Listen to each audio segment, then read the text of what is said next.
It's been actually, he's gained my respect a lot tremendously recently as well. So every time we start a space, I just ask Sliman for an update on his boy Tate. Well, I told you that I think it would be fair for him to have bail and to defend himself against these charges that are coming.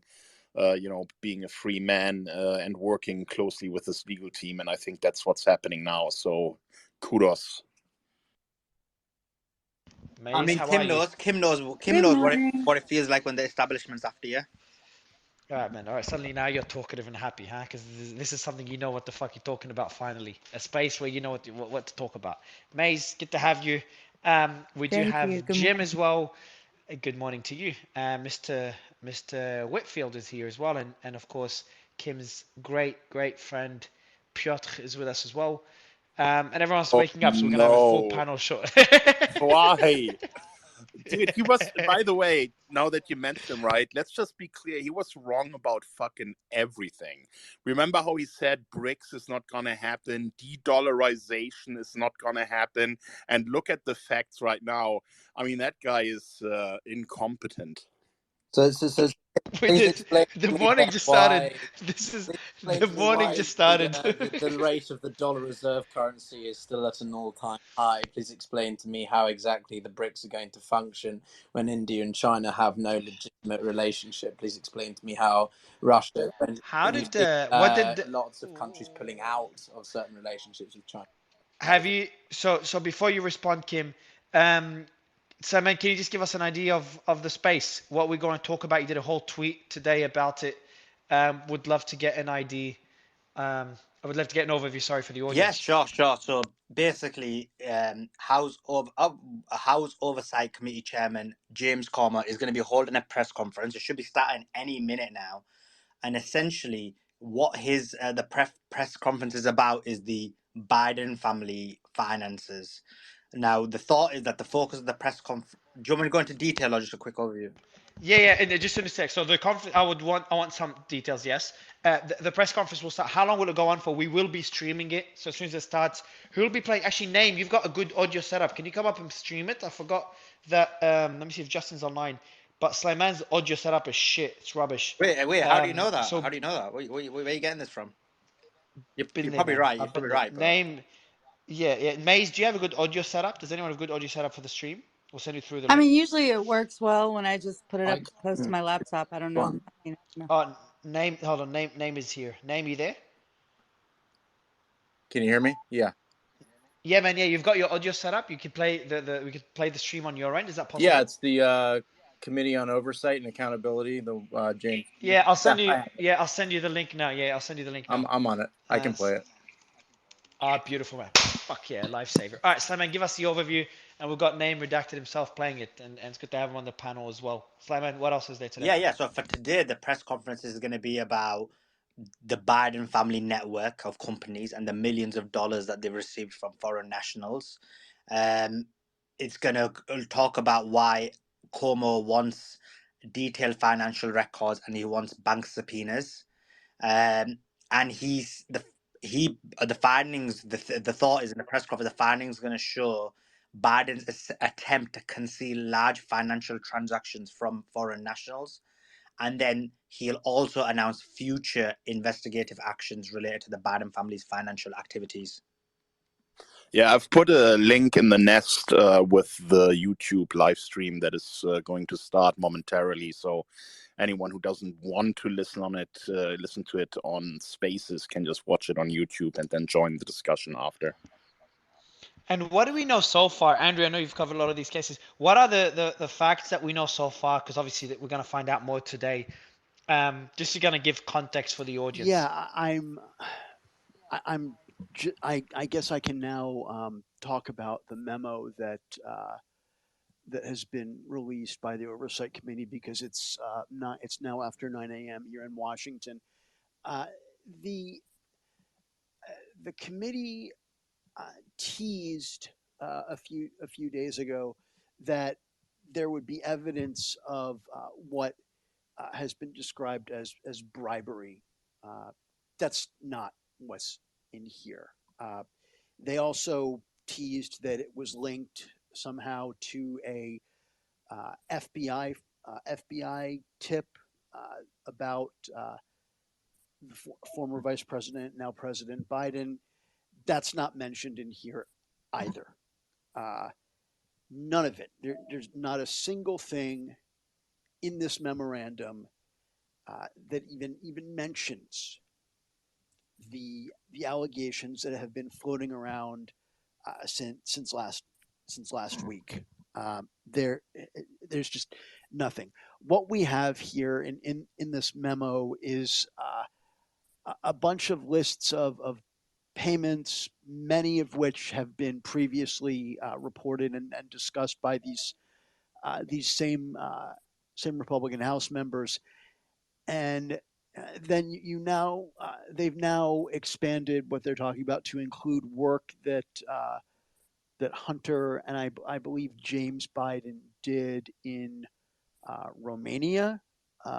So Andrew, why are we seeing this happen now? Is this to do with anything that's going on in Ukraine, given the relationship that some on the right say with Hunter Biden? What's your take? Why is this happening now? I mean, fuck if I know. They have to show something. They've been running this investigation for over 100 days since Republicans took control of Congress. They have promised bombshell evidence of multiple crimes. Thus, Let me. So, Andrew, I'm gonna ask you a quick question, if you don't mind, Andrew. Then I'll let you continue. So I'll ask you a quick question, and that one goes to you, Sulaiman. So Sulaiman, you've talked, and I'll probably be pushing back a bit. Are you asking me the question, or are you asking him the question? I'm gonna ask Sulaiman this question, and then I want you to help me push back on Sulaiman. So Sulaiman's narrative, Andrew, has always been about the. Okay, I don't deal in narratives. I don't deal and talk about about the establishment. If you have a fact-based question to ask me, ask me. It's I honestly the one thing that exasperates me about these spaces, and I enjoy coming on here, when I have time, is that everyone talks about the narrative. Well, you have facts and fact patterns, or you don't. Andrew, what can we expect to come out of this then? Is this a bit of a witch hunt because of what we're seeing going on elsewhere? Is this just Republicans because they've taken back one of the forms of the legislation, that this is them trying to get something? Or is it nothing more than a witch hunt? The good thing is we will all know about what it is in a couple of minutes.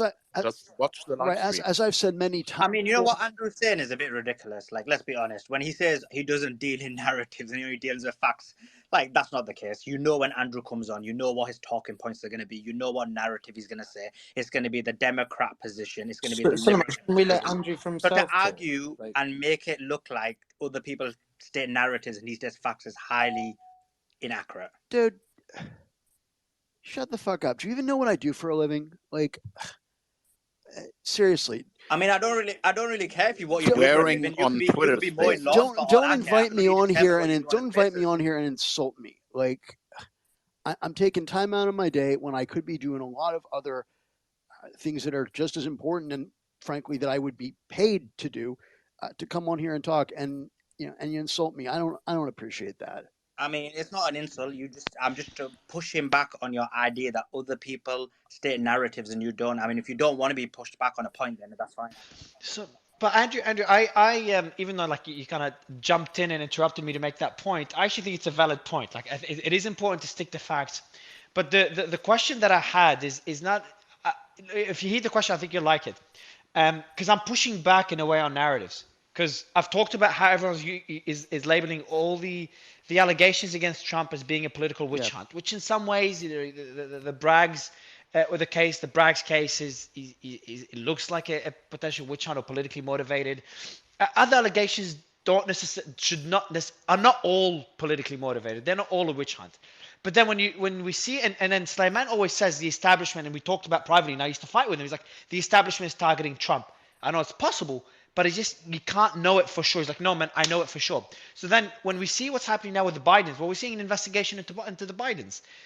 So my question is, does that, show flaws in the argument. I wanted to ask Slayman. I thought you'd help me debate him, Andrew. Kind of since you went back and forth with him, now you might help me out. But Slayman, does that still support your narrative? Like, if the establishment is there targeting just Trump, why would there be an investigation right now into the Bidens, which we're covering and we're I'll answer that, into? but they're about to start the press conference. Yeah, it's Oh, okay. If started. they start it, just start. Yeah, just start The the stream. stage. I just want to Go point ahead. out that it's not a witch Yeah, hunt go ahead. unless you have a duck and a very large scale to weigh someone. Well said. All right, we'll start the I love stream. that analogy. Name. You ready? You're muted. Name redacted. Yeah, I'm ready. Hang on. All right, let's kick this off.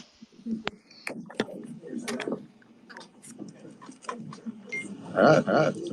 Thank you all for coming today. Since taking the gavel in January, the Committee on Oversight and Accountability has accelerated its There's huge investigation echo. of I can't hear it. There's huge echo. international business. There's a huge echo on your end, Name. I don't know if you can fix it. Slayman will have it ready as well if you can't fix it. Investigating President Biden and his family's shady business deals that capitalize on Joe Biden's public office and risked our country's national security. This committee has a duty to ask questions and pursue the facts, no matter where they take us. Through the committee's investigation, we intend to provide transparency to the American people and reach legislative solutions. In only 4 months since obtaining subpoena authority, we have made astonishing progress. Today, we'll talk about that progress. First, we want to discuss information the committee has learned since our last press conference in November. New information investigators have uncovered regarding the transfer of money from foreign entities to the Biden family. Many of the wire payments occurred while Joe Biden was vice president and leading the United States efforts in these countries. First instance, while Vice President Biden was lecturing Romania on anti-corruption policies, in reality, he was a walking billboard for his son and family to collect money. Hunter Biden and his associates capitalized on a lucrative financial relationship with a Romanian national who was under investigation for and later convicted of corruption in Romania. The Bidens received over $1 million for the deal, and 16 of the 17 payments to their associates' account that funneled the Biden's money occurred while Joe Biden was vice president. In fact, the money stops flowing from the Romanian national soon after Joe Biden leaves the vice presidency. This is a pattern of influence peddling. This appears separate from any payment Hunter received from his work connecting this in. We'll also provide further information regarding the Biden's relationship with China. This includes 2 individuals the committee is particularly concerned about. One of them, Xi Jinping, had close ties to the highest levels of the Chinese Communist Party and operated a multi-billion-dollar energy company with access to large sums of money. We'll discuss how the Bidens received millions of dollars from this individual through the use of shell companies and wire transfers. In March, the committee released its first bank records memorandum that showed a Biden associate, Rob Walker, used his company to funnel money from the Chinese to various Biden family members. Democrats dismissed the evidence, even though it was based on bank records directly from the bank. The Democrats on the Oversight Committee received the same records as the Republicans, and they were able to verify the information. Democrats said all the bank records showed were Papa John's and Starbucks receipts. They deliberately chose to misconstrue and deny what was clearly in front of them. Hunter Biden's representatives claimed the money was, quote, good faith seed funds, but could not explain why those funds had to go through an intermediary in what appears to be an attempt to hide the transfers from the Chinese. They also couldn't explain why the Bidens received over $1 million in 16 different wire transfers over a period of 3 months to at least 5 different banks. The president, when confronted with this information, said it wasn't true. Instead of being honest with the American people, President Biden has claimed since the 2020 election that his family has not received money from China. That was a lie in 2020, and he continues to lie to the American people now. The Bidens have received millions of dollars from China. It is inconceivable that the president did not know it.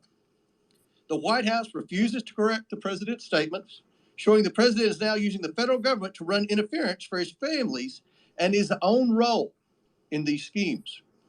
Now I want to say a few remarks about the developments last week.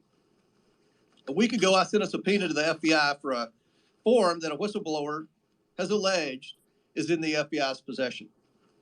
We hope the FBI will be transparent and forthcoming and provide the Oversight Committee with the 1023 form we have subpoenaed.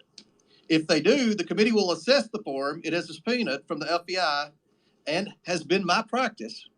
We will report to you only facts when they are verified and indisputable. This committee will not pursue witch hunts or string the American people along for years with false promises of evidence that is beyond circumstantial evidence, as Representative Adam Schiff and the Democrats did for years. I trust the whistleblower. A subpoena from this committee is a powerful tool that I do not take lightly.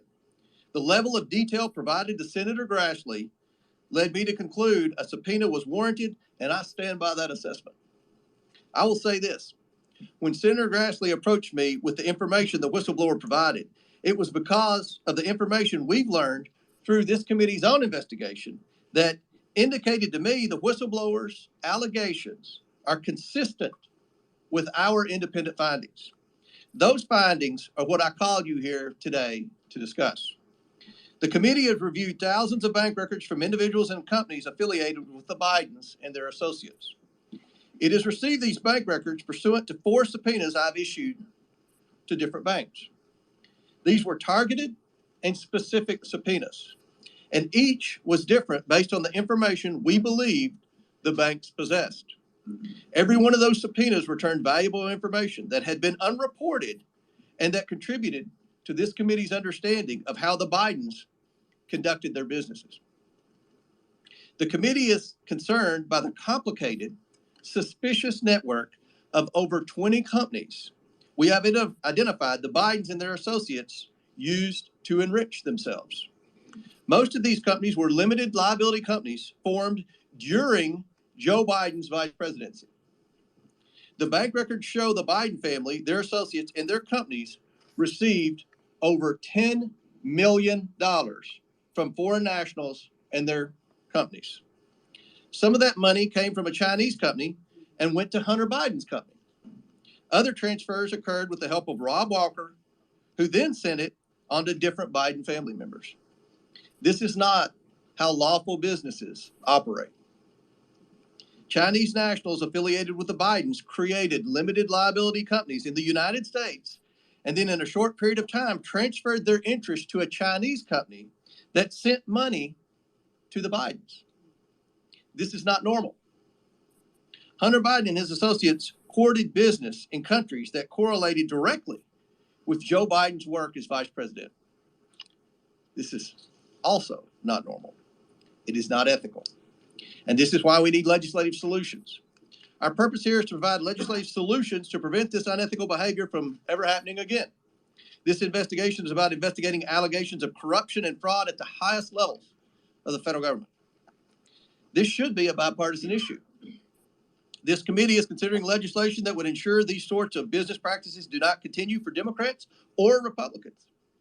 Specifically, the committee is crafting legislative solutions aimed at deficiencies it has identified in ethics laws and disclosure laws for immediate family members of Vice President and the President. These deficiencies potentially place American national security and American interest at risk. Additionally, the committee is considering legislation that would strengthen reporting requirements related to certain foreign transactions involving senior elected officials' family members.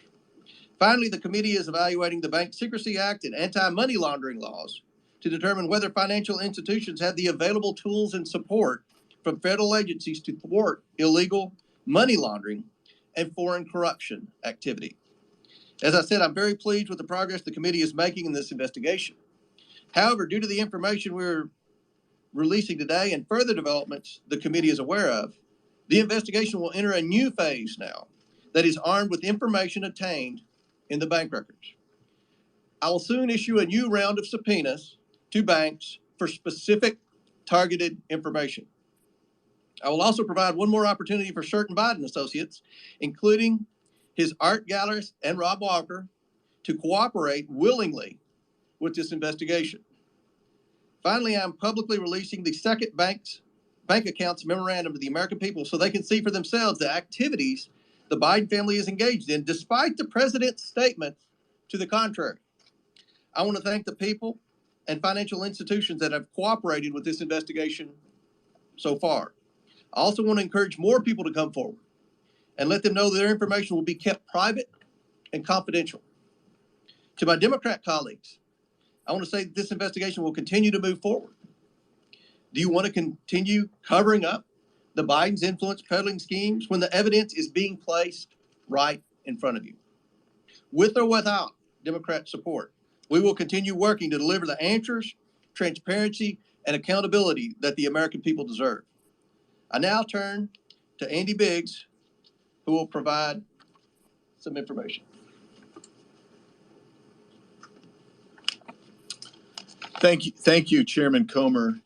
We appreciate your leadership on this very, very significant issue to the direction of this country, and we appreciate your leadership and appreciate my colleagues who are here today, and also the great staff that has done such incredible work on behalf of this committee in reviewing these records and helping us to obtain them. Thank you.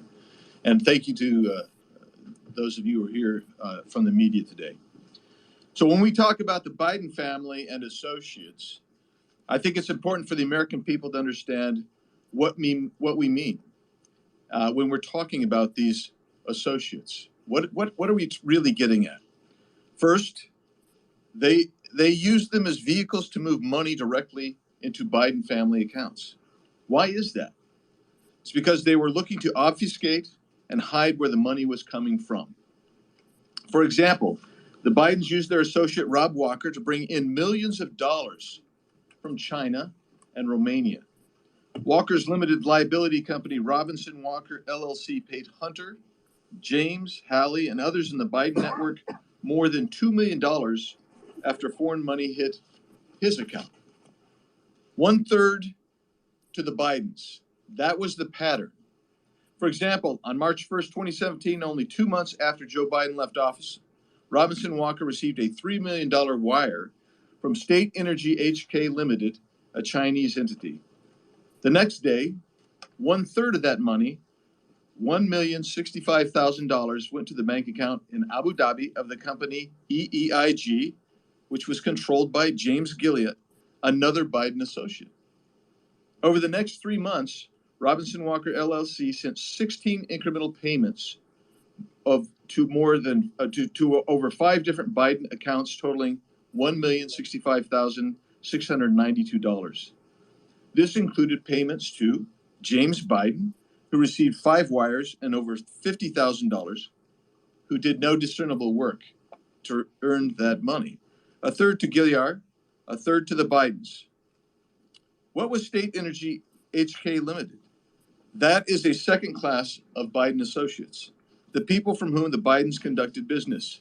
State Energy HK Limited was a company controlled by Yi Jianming. Yi was a Chinese billionaire who was reportedly the former Deputy Secretary Counsel for an international outreach arm for the People's Liberation Army. It's called the China Association for International Friendly Contact. According to a U.S. agency, that organization is a platform for deploying undercover intelligence gatherers. Chairman Yi started an energy company called CEFC, China. Yi explained in a speech to the committee that the committee has obtained and translated into English that CEFC China's vision is very simple. It is to obtain overseas resources and serve the national strategy, not U.S. national strategy, Chinese national strategy. And Chinese national strategy is Chinese Communist Party's strategy. Yi was close to Chinese President Xi Jinping and welcomed at least one foreign president to Beijing with Xi.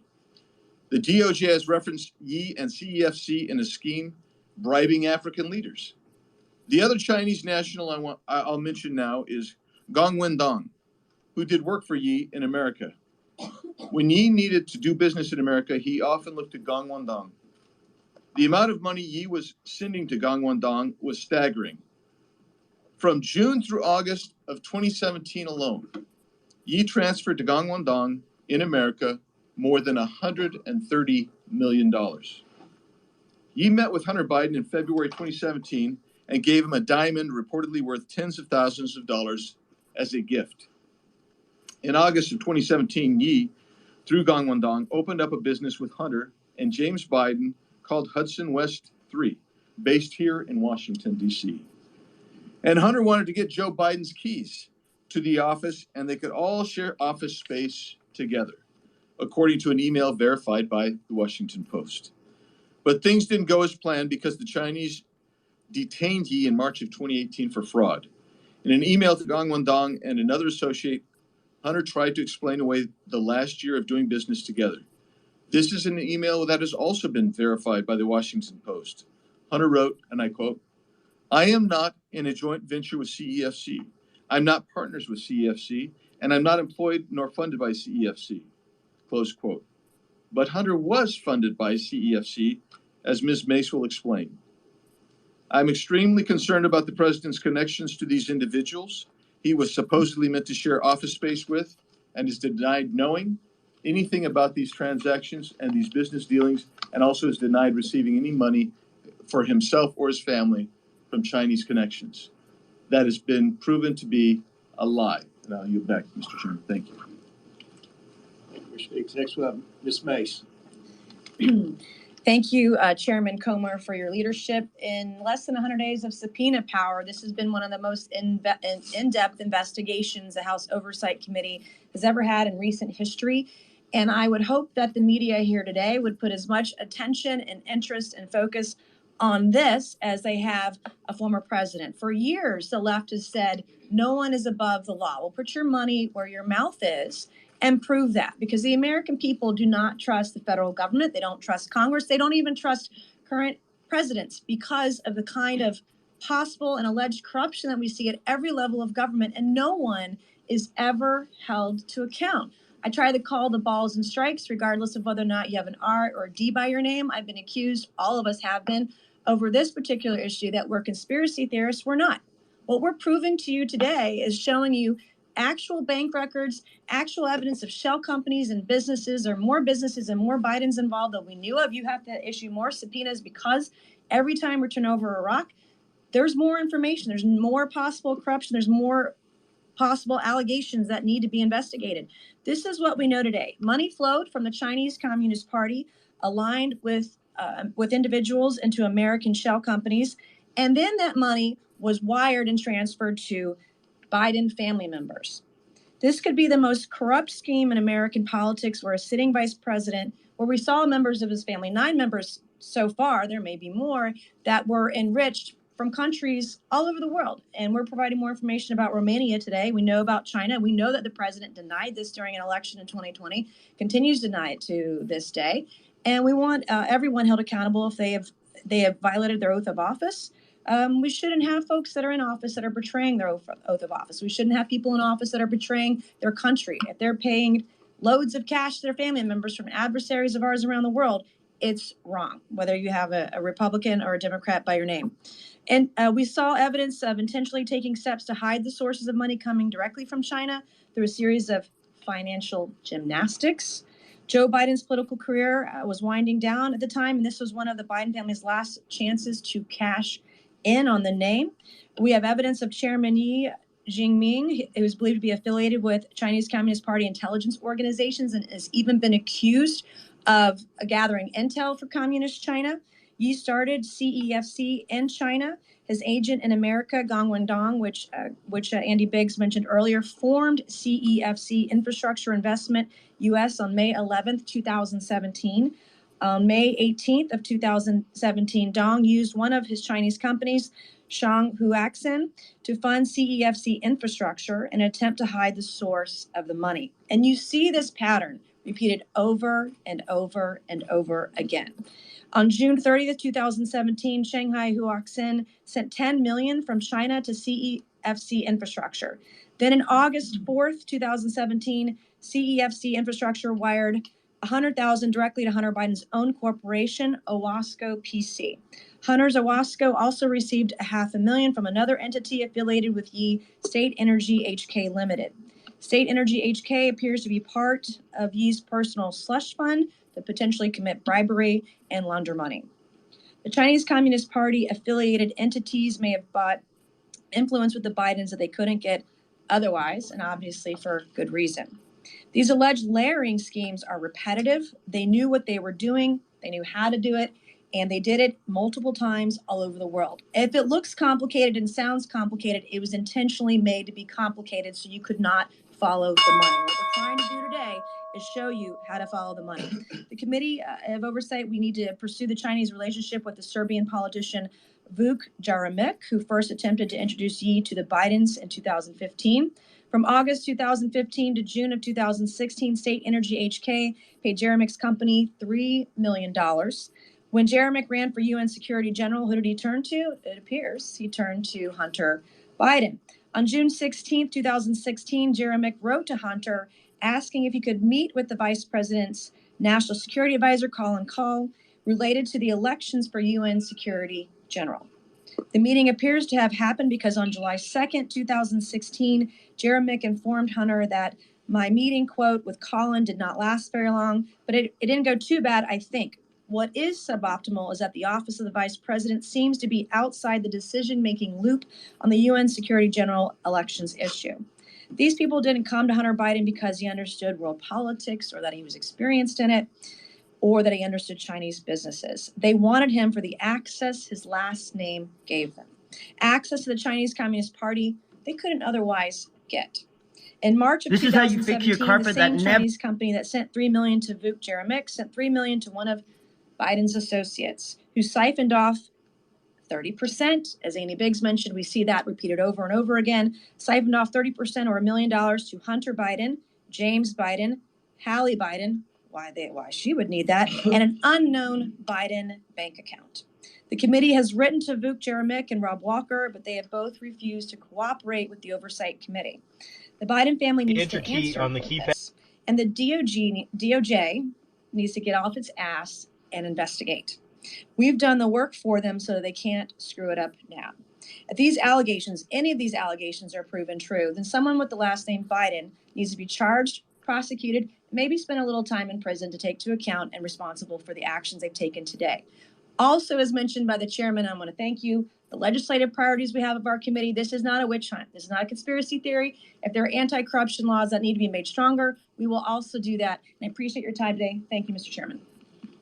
Thanks, Representative Armstrong. Thank you, Chairman Comer, and thanks for everybody for all the hard work.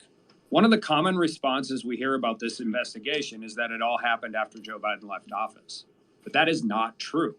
I'm going to detail a specific set of payments made to members of the Biden family from Gabriel Popovich during Joe Biden's time as vice president. The committee has obtained the bank records for one of the companies of a close Biden associate, Rob Walker. Walker used his company, Robinson Walker LLC, to receive money from foreign companies. He then sent the money to various Bidens, including Hunter Biden, James Biden, Hallie Biden, and another Biden account. Walker's LLC received 17 payments from Bladen Enterprises Limited. The first payment was made in November of 2015, and the last payment happened in May of 2017. 16 of the 17 payments occurred while Joe Biden was vice president. Bladen Enterprises is affiliated with Romanian businessman Gabriel Popovich. Popovich is a Romanian businessman who, at the time of these payments, was subject of a high-profile corruption investigation. In fact, he was convicted of one such obstruction charge in 2016. Popovich's company paid Walker LLC just over $3 million. And like clockwork, Walker dispersed approximately $1 million of that money to the Bidens. If that sounds familiar, it should. It's essentially the same structure Walker and the Biden family had with the Chinese money, a 1/3 cut. So what were the vice president's duties related to Romania at this time? Well, in May of 2014, Vice President Biden visited Romania and delivered a speech about corruption, saying it can represent a clear and present danger not only to a nation's economy, but to its very national security. And in September of 2015, Vice President Biden welcomed the Romanian president to the White House, and they spoke about anti-corruption policies. 5 weeks later, after the White House meeting, Rod Walker's company's bank accounts began receiving payments from Popovich's company. Walker then sent a portion of each installment payment to Hunter Biden's business, Owasco, and another company, EEIG, which was owned by close Hunter Biden associate James Gilliard. Another Biden bank account that Hunter claims is his, and in one case, $10,000 to Haley Biden. Let's be clear. The $3 million sent to Rob Walker and dispersed to the Biden family appears completely separate and distinct from legal work performed by the law firm associated with Hunter Biden.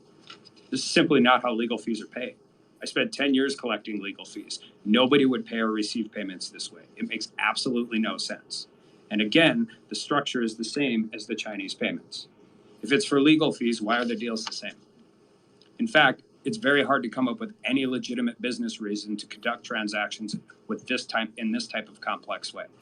Why would separate payments go to Hunter Biden's business and to himself individually? Why would Walker transfer money from his business account to his personal account before distributing the money? Why are other Biden family receiving any of these payments? We need to understand more about this $3 million deal. But it's clear that the pattern shows two separate foreign countries paid millions of dollars through Walker, of which the Biden family received a 1/3 cut. These payments, their timing, the complexity of the money transfer or transactions all warrant further investigation into a possible influencing and peddling scheme. This is simply not how legitimate business is conducted. And the fact that Vice President Joe Biden was lecturing the Romanian people about corruption while his family was being paid over $1 million from a Romanian businessman who was being prosecuted for corruption would be laughable if it wasn't so troubling. Long time ago, I had a client got stopped. It had $50,000 in cash, 11 burner phones, and a bunch of pawn shop money tickets in his car. And when he came in to see me and I took him as a client, I said, "You have a problem." That is easy to understand. Financial transactions amongst 17 different shell companies, banks all over the world are complex. We get it.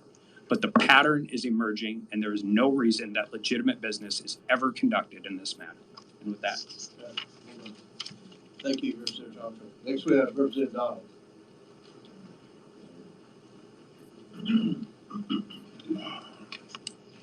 Thank you, Chairman. Thanks for being here, everybody. Look, a couple things. First, what we're seeing here, what we're witnessing with the Biden family, frankly, is just a web of concealment, of deception. A lot of people would say corruption. But let's be very clear. You have this many companies involved, this velocity of transactions, size of transactions. Like my colleagues have said, this is not how normal businesses operate.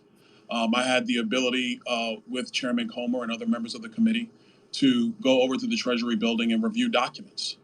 And having read those documents, one thing became pretty crystal clear, that there were many people who had serious questions about the transactions and about the velocity of these transactions.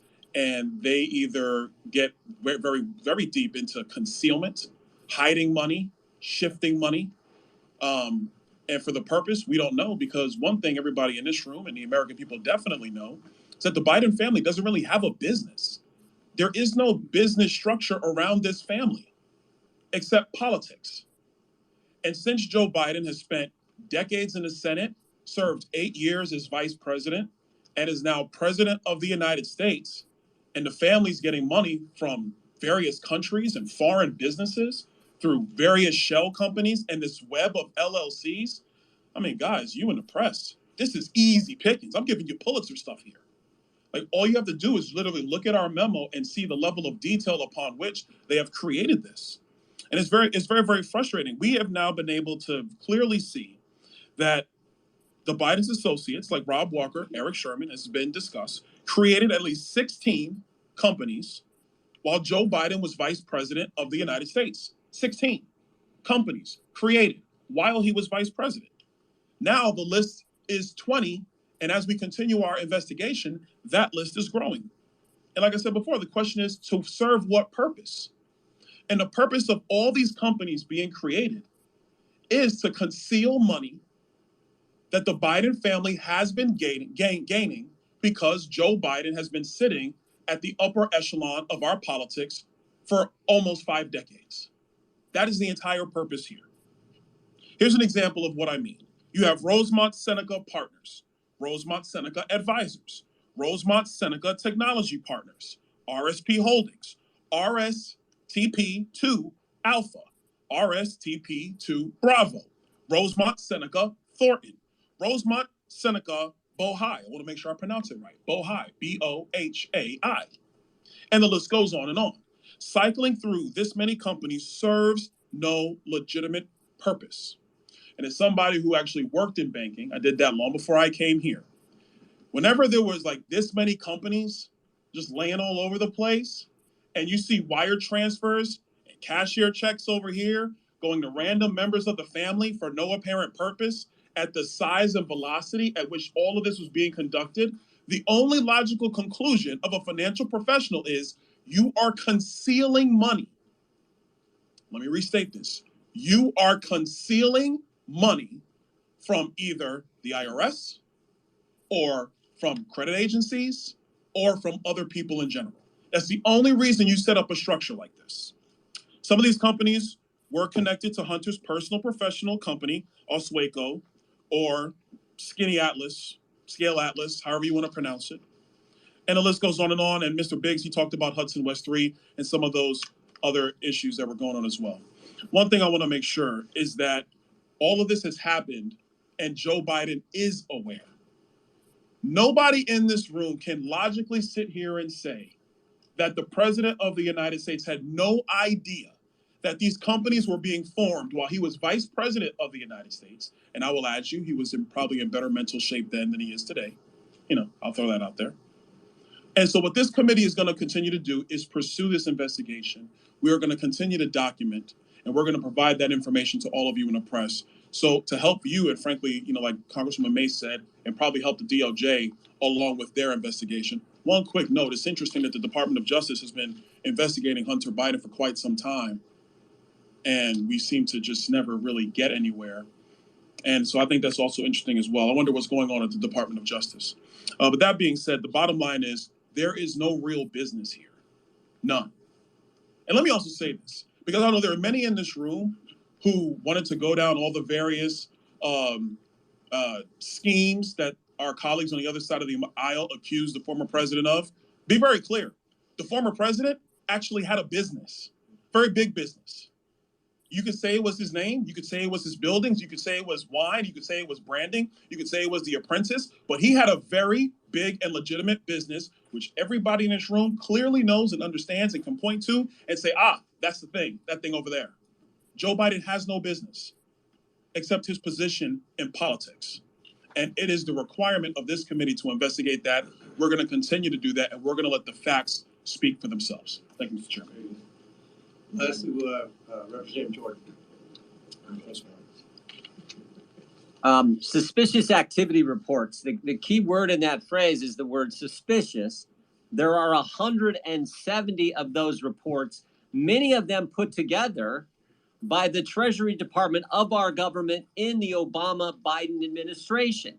So 170 of those that the committee has reviewed, thousands of pages of bank records the committee has reviewed, and that has told us that there are now multiple, as Mr. Donalds just said, multiple LLCs receiving money from foreign entities and paying that money out to multiple members of the Biden family. And the fundamental question is the one Byron just raised. For what? What did they do? What was the business? What service did they provide? What value did they add? What did they do to warrant receipt of the money? That is the fundamental question, and no one seems to have an answer to that fundamental question. But Mr. Comer, Chairman Comer, and the team, that's what we're looking into, trying to get. And I would just say this too, why not just come clean? Why not just be honest with us? Why not tell us the truth? But I would tell you this, I think it's a pattern with this administration. They haven't been square with us, straight with the American people about anything. They tell us the border is secure. We know it isn't. They tell us our debt ceiling bill is going to hurt veterans. No, it doesn't. Joe Biden said during the campaign that the letter from 51 former intel officials, when he used it in the debate, he portrayed it as if it was organic. And we now know through another investigation that we're all working on that, in fact, it was coordinated. That letter from 51 former intel officials was coordinated with the Biden campaign. So much so, the Biden campaign told Mike Morrell, here's the journalist we want you to have the story to, the letter to first. Why not just be straight with us? Why not come clean? Why not tell us the truth? Tell the American people the truth. They deserve that from their government. Again, the fundamental question is, what did they do to warrant the receipt of millions and millions of dollars? Why did Joe Biden's brother? Why did Joe Biden's sister-in-law? Why did Joe Biden's son? Why did so many family members get the money? What did they do to warrant receipt of that money? That's the fundamental question. Chairman Comer and the team have done great work, and they're determined to get answers to those fundamental questions. I want to thank the committee. I want to thank the staff for all the time pouring through these documents. Now we would like to entertain questions, and I want to begin with the fourth largest newspaper in the state, who I read somewhere was banned from the White House, but we'll start with the New York Post. You're always welcome here. I'd like to ask you two questions. First, about the investigative next steps, and secondly, about the FBI informant file that you're seeking. Regarding next steps, you produced a significant amount of information so far about foreign income to the president's family. No doubt there's going to be more to come. But are you going to be able to prove the central thesis that President Biden was directly involved with corruption without getting bank records for either President Biden, James Biden, Hunter Biden, showing the transfer of money or the payments of expenses that President Biden should have picked up himself? And secondly, on the FBI informant file, are you going to be able to provide us any more information today on that, such as which country it pertains to? And is there any evidence that President Biden has offshore bank accounts? Well, first of all, with respect to President Biden, I don't think anyone in America who's watching C-SPAN or any other network that's covering this would think that it's just a coincidence that 9 Biden family members have received money for this influence peddling scheme. I mean, what as Representative Jordan and the other speakers said, what business is there? You know, the media has always said two things. First of all, the media have said, many in the media have said that no transactions happened while Joe Biden was vice president. We've proven that wrong. Joe Biden said during 2020 that his family never took any money from China. Today, we've proven that wrong, and you have it in your memorandum, the bank transfers. So we believe that the president has been involved in this from the very beginning, obviously. We're going to continue to look. There are, what we've cited today and what we're updating you with today, 4 banks. Those result from 4 banks. We believe there are 12 banks. So right now, you could say that we're in the beginning stages of this investigation. But many of you wrote, I read your stories, many of you wrote, not the New York Post, but many of you wrote that we would never get access to bank records because that's what the White House told you. And they said we'd never have access to the Treasury because that's what the White House and Jamie Raskin told you. But we have the bank records. We're going to get more bank records. We just got the bank records from going through the associates. We knew there were people that were wiring money, that were accepting the initial payments from our adversaries around the world, and then they were funneling the money to the Bidens through various LLCs. So we got the bank records through the back door. And we can tell you from the people that we're meeting with that were involved with many of the schemes that we're pretty confident that the president was very knowledgeable of what his family was doing. You've seen pictures with these people. You've seen meetings. You've seen instances where the president took his son on trips during the last year of his vice presidency. And every account prior to today said, but none of those transactions happened while he was vice president. We just laid out that 16 of the 17 payments to the Bidens from Romania occurred while Joe Biden was vice president. With the second question with respect to the FBI, this is Senator Grassley's whistleblower. I've reviewed the transcript. We have given the FBI until noon today to provide that document, that very specific document. And we're going to let the ball be in the FBI's court. And then Senator Grassley and I if the FBI, for some reason, does not comply with our subpoena, then Senator Grassley and I will discuss the next step. Next question. Mr. Chairman. Yeah. Mark Tapscott, the Epoch Times. There have been a number of scandals in our country. Mm-hmm. Donald Trump's Miranda administration. You just said that you're in the beginning stages of this, but I wonder if you, or perhaps one of your colleagues, can put this into a historical context. Yeah. I mean, look, I think we've already provided, despite a few articles saying that this committee, I mean, first, I hate to be critical of the media, but I mean, a lot of you honestly deserve it. So, but with respect, they said, well, this began in November. We had a press conference here. And at that time, I think Associated Press and other outlets were saying that the laptop was Russian disinformation still at that point. They were saying that these were conspiracy theories, and they were saying that none of the money ever happened while Joe Biden was vice president. We've dismissed all of that. We have evidence. That's something, again, I don't think a lot of you are used to with respect to congressional investigation. We have evidence. And you look at the congressional scandals of the past. You look at Watergate and things like that. The congressional committees didn't find out about the Watergate. The press found out about it. And instead of the press asking Joe Biden, when we disclosed a month ago that through the Robinson Walker account, 3 or 4 Biden family members received $1.3 million, somebody yelled out, "What do you think about your family receiving money from China?" And he said, "That's not true." And nobody pressed him again. So I don't think the media is playing the same role that it used to play with respect to investigative reporting. And it's been very difficult. We're fighting the Biden attorneys. We're fighting the DOJ. We're fighting the FBI. We're fighting a lot of the media. And we're just trying to be transparent. The White House said today that this was a political stunt. That's what little Ian Sam said. This is a political stunt by Comer. A press conference? A political stunt? We're actually giving you a memorandum with evidence. So we're trying to be transparent. We're leading a credible investigation, as Ms. May said. And I think that from a historical standpoint, we've never seen a presidential family receive these sums of money from adversaries around the world. And we're just talking about a couple of countries today. I mean, if you look at the countries that this family was influence peddling in, China's probably the most reputable country on the list, if that tells you anything. So I think we're making a lot of progress in less than 100 days. One difference between us and the work that the Senate did is we have subpoena power, and we got the bank records, and we're going to get more bank records, and we're going to have more whistleblowers come forward. A few weeks ago, last thing I'll say to answer the question, we said, I mentioned whistleblowers a couple of weeks ago, and Jamie Raskin said there were no whistleblowers. There are 2 whistleblowers that have come forward now, one with the IRS and one with the DOJ. So, it sounds like you all are still trying to prove President Biden's direct involvement here. And you spoke a little bit, I know Congressman Donald spoke a little bit about the policy aspect of it. If you could just speak more to the policy aspect of it, because how can you discount maybe Hunter Biden just used his father's name to get this money without any direct involvement from President Biden himself? Can you just speak a little bit to it? Yeah, it would be hard for me to believe that that Hunter Biden was so charismatic that he could convince foreign nationals to wire millions of dollars into not just his account, but 8 of his family members' account.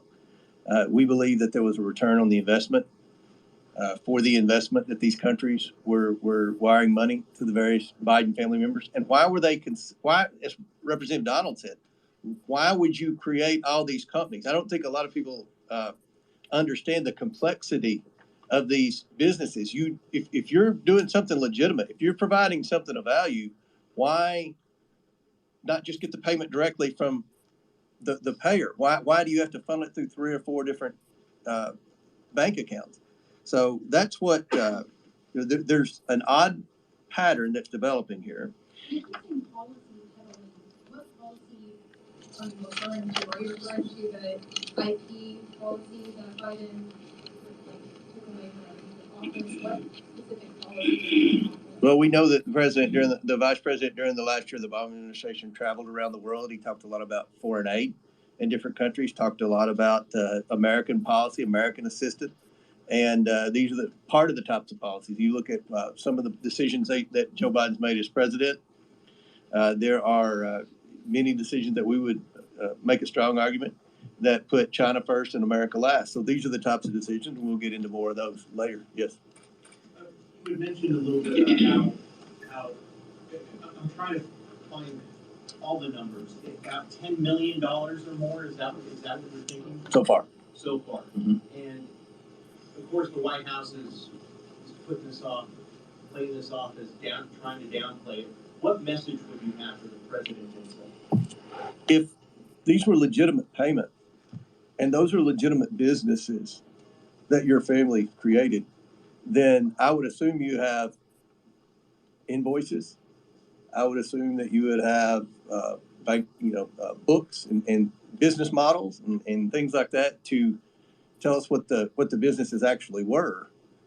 And I think that's something, instead of just attacking us for having the audacity to investigate this and be as transparent as we can possibly be with the media, then maybe he should answer questions as to what exactly his family did to receive this money and why so many of his family members received money. I don't think that's normal behavior. I don't think the person watching this on C-SPAN who's struggling to work over 40 hours a week, pay their bills, I don't think their family members get wires from adversaries around the world. So I think the American people understand that this stinks, and I think they appreciate what we're doing here. Last question. Annie. Chairman Homer, you said that there's a legislative purpose to what you're doing here, and that you want to ensure that anyone sitting in the highest office or their family doesn't benefit from these kinds of financial business dealings. Former President Donald Trump is running for president again.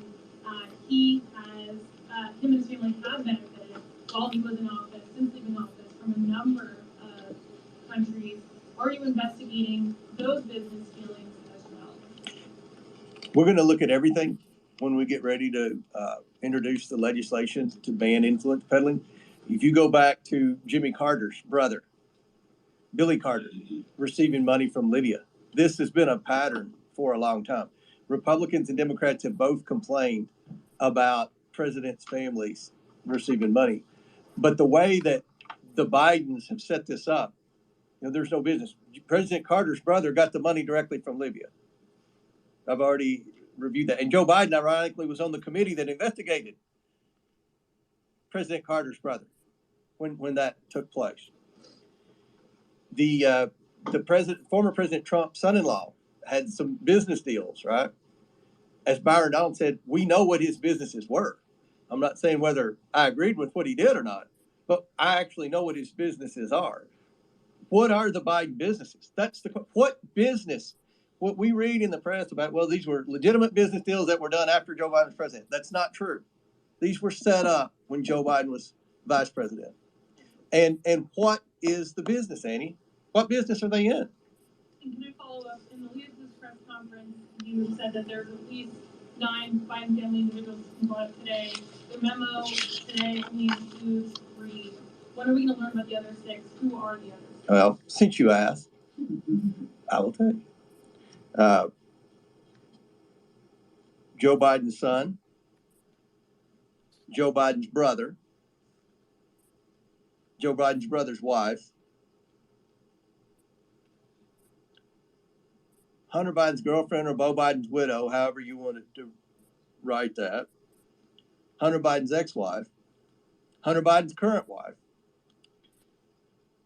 and 3 children of the president's son and the president's brother. So we're talking about a grandchild. That's odd. Most people that work hard every day, grandchild doesn't get a wire from a foreign national or anything like that. So that'll conclude our question and answers. We're accessible. Feel free to come up to any member on the committee. We'll answer any questions you have. I want to thank Congressman Jordan for his work that they're doing with respect to the weaponization of the federal government. And I'm sure that everyone will be available to answer your questions today. Thank you. So I want to say one thing before you guys go through this press conference. As soon as this press conference started, the Eastern District of New York announced criminal charges against Representative George Santos, and he's under arrest currently. So there's a little, make of that what you want, but just wanted to throw that out there. That's it.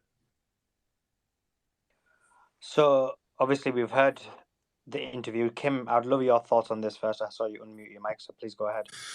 Yes. So what we are seeing here is basically an untangling of financial transactions. We had a couple of weeks ago, based on the first subpoenas, about $1 million of funds coming from foreign nationals to the Biden family.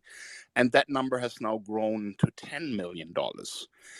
So the more LLCs, companies are discovered in this entanglement, the more subpoenas Comer and his team will issue, and the bigger this amount will get.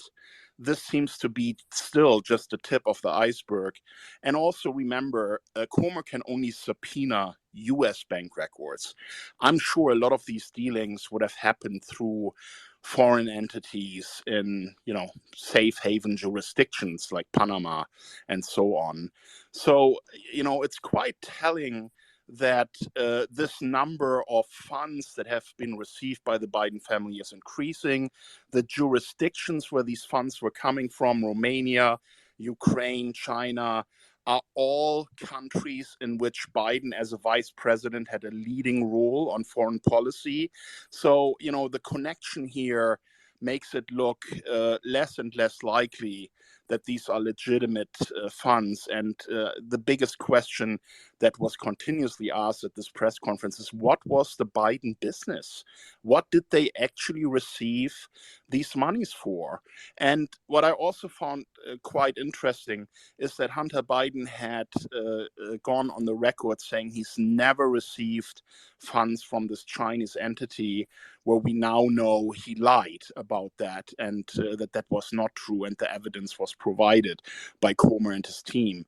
So I think this is becoming a real problem for the Biden family, because if they can't explain what these monies are for, or why they had this elaborate scheme of using dozens of shell companies and money laundering vehicles to receive the funds into the Biden accounts, I think you'll have a real problem.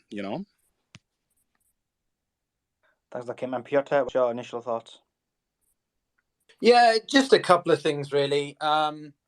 I mean, to be honest, I look at this from a just generalist perspective for one. So it's just really sad to see that we're still in this situation of, so much polarization across both parties, and whether or not you agree that this is a witch hunt or there is some legitimate concerns here, which listening to some of it, I do have to say I'm the more I hear, the less unsettling it is, and given that we had Hunter Biden actually speak to us, and just the way he acted with not wanting to be asked certain questions or challenge certain things, he's not a great cup of tea, to be honest.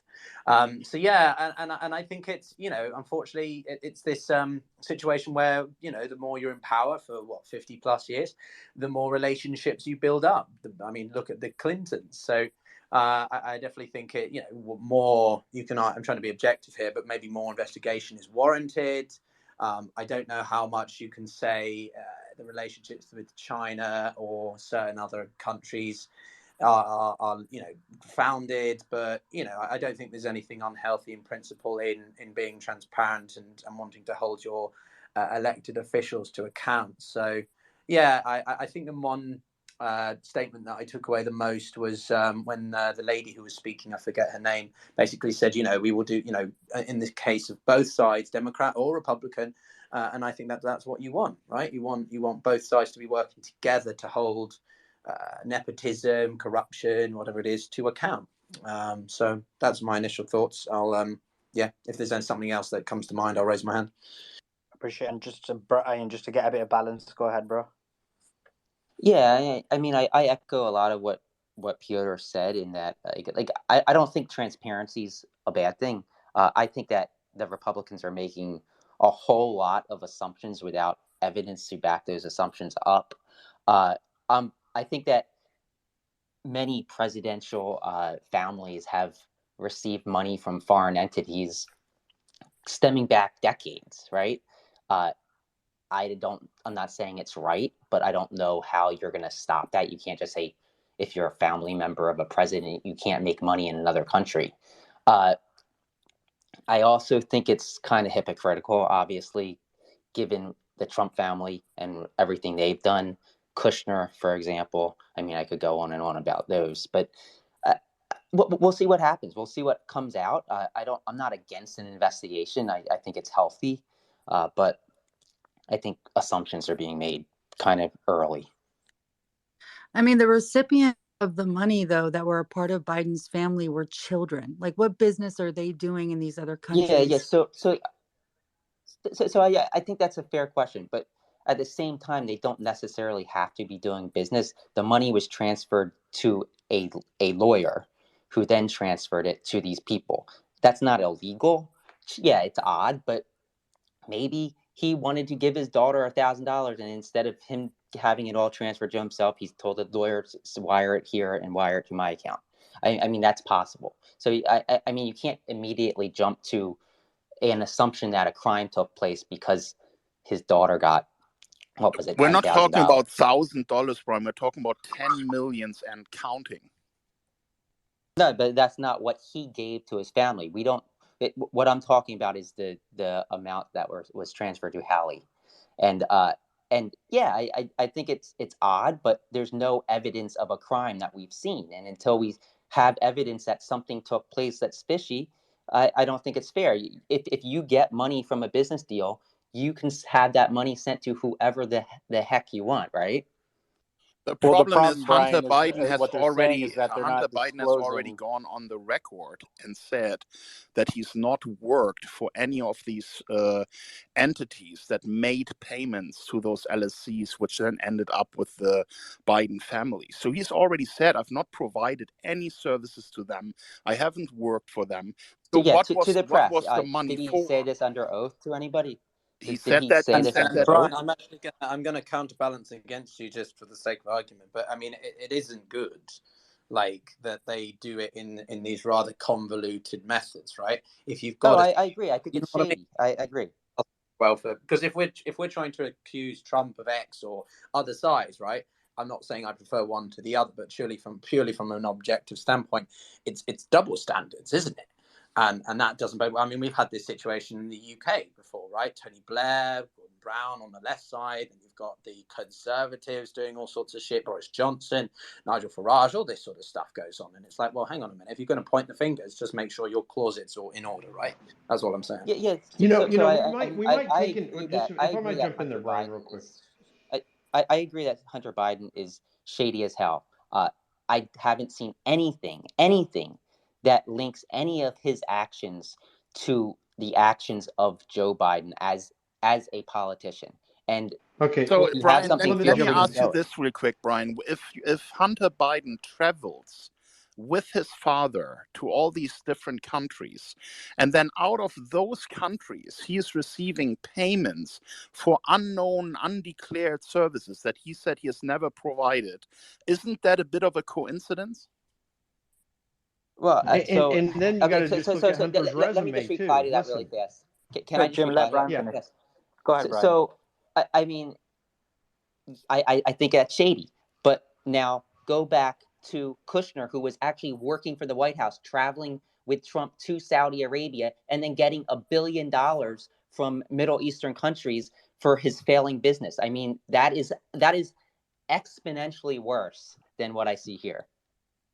So Brian, listen, let's get a little bit better perspective. By the way, I'm going to concede, and I think rightly so, that whatever Jared Kushner got out of his connection with Donald Trump is obviously worth looking into, and we need to have transparency. But the matter at hand is Joe Biden. So we've got a guy who James Comer rightly pointed out doesn't have a business of any sort. And by the way, the connection to Hunter, it's the freaking last name. And Kim is right to bring out the fact that he was flying around with his dad. By the way, suspiciously, in my opinion, at the end of the vice presidency he had. I mean, it's common for people in elected office at the end of their tenure to start looking for work. I've seen it dozens, hundreds of times. What we need is the ability to disclose this kind of stuff. I mean, it is absolutely shady that grandchildren are receiving money. I'm just going to double down on that. There are tax implications to that, by the way, too. Let's not forget this. And it was large But you're sums of saying money. grandchildren. It's really children because we haven't linked Joe Biden to any of these Listen, I don't payments. care. They are not adults, Brian. And there are tax implications to that. This is all purposeful. There isn't, but there isn't. If my lawyer received $1 million for a business deal I did, and I told that lawyer to send $10,000 to my son's bank account and the other $990,000 to mine, there's no tax implications to that. There absolutely are, because it doesn't come through you. So it will be a gift. It will be a gift tax. Yeah, it's a gift and we tax. don't know But if you paid the point of Brian, but it's Brian, all Brian, trackable. I got you, Brian. But here's the point I'm making. It is a tax implication. Like the reason I bring that up is not because whether I think that something criminal was done. It's possible, but that's not my point. My point is that it was purposeful. It wasn't just to bless the young child. Oh, we got this money. No, it's about moving it around. It's about figuring. And when you have this kind of a network that is developed, on its face, requires a response and an investigation because, and here's the basic problem, and I'll leave with this and come back later. But here's the basic problem.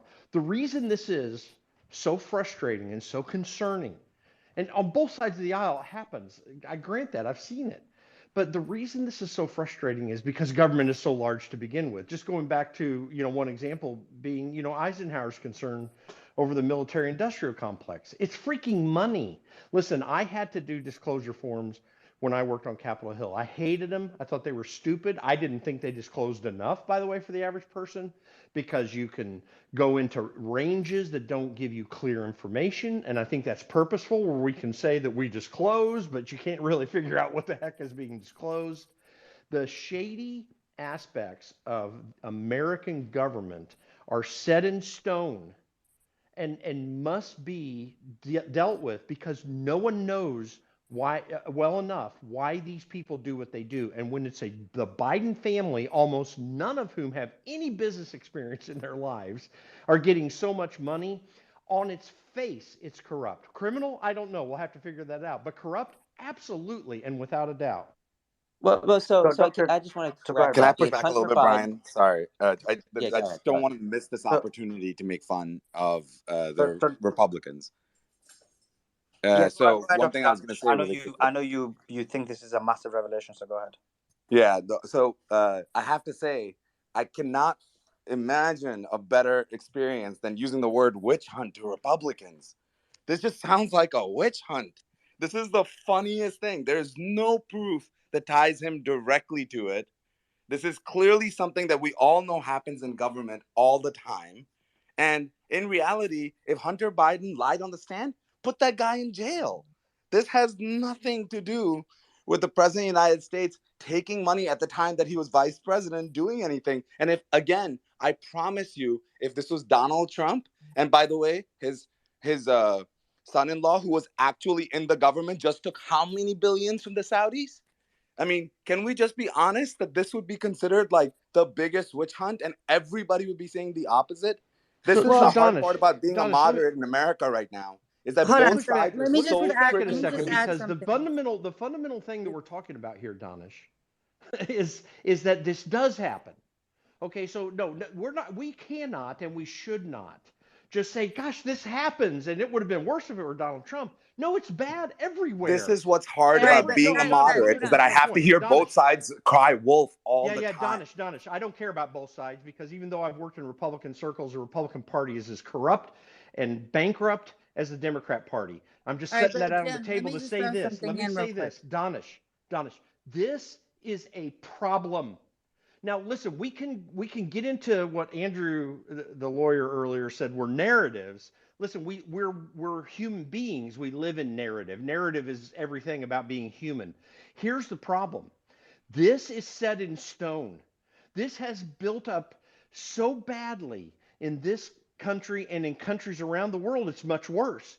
But it is very bad when it happens in the United States. So I'm not going to poo-poo this and say, I'm not going to give Donald Trump a pass or anyone a pass, but not going to poo-poo Joe Biden, because that's the problem, is we poo-poo it on the political narrative. And you, of all people, I'm surprised would say that, because this I just is think a it's all problem. This stupid. shows a problem. Why It is no one reveals a sitting here and problem, talking and it about Jared ensconces our Kushner? understanding of it. No, but Jim, I just have to say again, you know me, I don't give a shit about either side. I think they're all corrupt, they're all crooks. That's why it's so hard to be a moderate in this country anymore. But because both sides will play witch hunt. Both sides. I actually think that we have, though the biggest mistake we made was not getting President Trump as president. It's what we did to him in the first 2 years. I actually am the first one to say that. But I will say, because I think it started this whole chain reaction.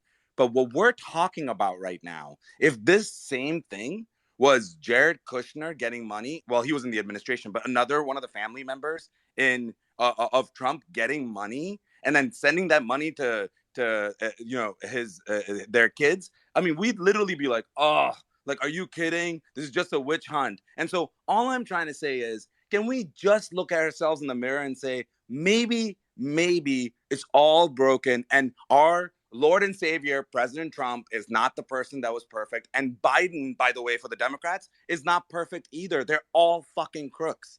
Okay, but look, fair enough. Hold on. Let me just say this, because this is important. There's just one element here that we're not talking about. There were a few whistleblowers that came to the surface, and not only to the Oversight Committee, but also the Judiciary Committee. But the last one was like a big one. This one was very credible. He was a senior supervisory special agent for the IRS. He's claiming that in June of 2020, there was an FD 1023 form that was filled out by an informant that literally shows, it's basically saying that there was a scheme and there were bribes for policy changes with foreign adversaries. But that was covered up by the FBI. So he's subpoenaed Christopher Wray not only to provide that document, but to also testify. And his deadline is noon today. So we'll see how that goes. But I think that that's one element that we need to include in the conversation if we're talking about it. And what we also be talking about, we know the Bidens have corruption in their family. We know the Trumps had corruption in their family. And as everyone said, presidents back for decades, there's a lot of financial corruption going on. Do the investigations, arrest the criminals, no matter what party they are. Is that simple? But what we really need to take from this conversation is that now we have the House GOP looking for bipartisan support to legislatively fix this problem, to come up with legislative solutions to prevent it from continuing to happening in the future. So that's what we really need to be looking at, is how do we make sure that this stops happening? Because it doesn't matter if you're Republican or Democrat. The executive branch and legislative branch, we have members in our government at the highest levels that are corrupt and taking bribes from foreign nations, not just China. And this is an issue that we need legislative solutions for. So well, and again, to Maze's point, which is what I was going to make, that was point one. So that was a good call out on that one, Maze. But the second one I wanted to make is now we're up over 100 suspicious activity reports that were actually being suppressed within the Treasury Department, right? So this is not like anything new. Like, people were talking about this for a long time. Patrick Ho of CEFC is he went to prison in 2019 to serve out a term as part of this, part of what's going on here and what they've kind of outlined in that memo, which I have tweeted, by the way. But at the end of the day, I would hope that they would investigate Jared Kushner. I would suspect that they probably did, considering they were trying to get anything they could on Trump. But and so if it turns out that Jared Kushner was doing something illegal, I'm 100% behind prosecuting. I have no problem with that. Never had a problem with that. Just because I voted for Trump doesn't necessarily make him a golden god. Like, I want all of this corruption out of politics. But I don't like when people try to divert the conversation to, well, what about this? What would happen if you think about this? I don't know. We're having a hearing today with a memo today outlining all of this information. They've uncovered far more LLCs than they once originally had back from March 16th, which both those memos are out there. And this does need to be pursued. This is obvious corruption. And I don't want to divert the conversation because, well, what if Jared Kushner? Well, then have that investigation. I have no problem with that. Witch hunts are stupid, but this is beyond nothing. So this is actually Trash. I think here's the issue that people completely forget. Because I agree with you. There needs to be legislative procedures put in place. that specifically targeted the vice president and the presidency and their family members. Because let's look historically. Who is the only member, like the president of the United States, once they leave office, right, they have basically a salary for life, right? Once you're president, you get salary for life. And the reason why that happened is because Harry Truman, when he left office, he actually almost became broke.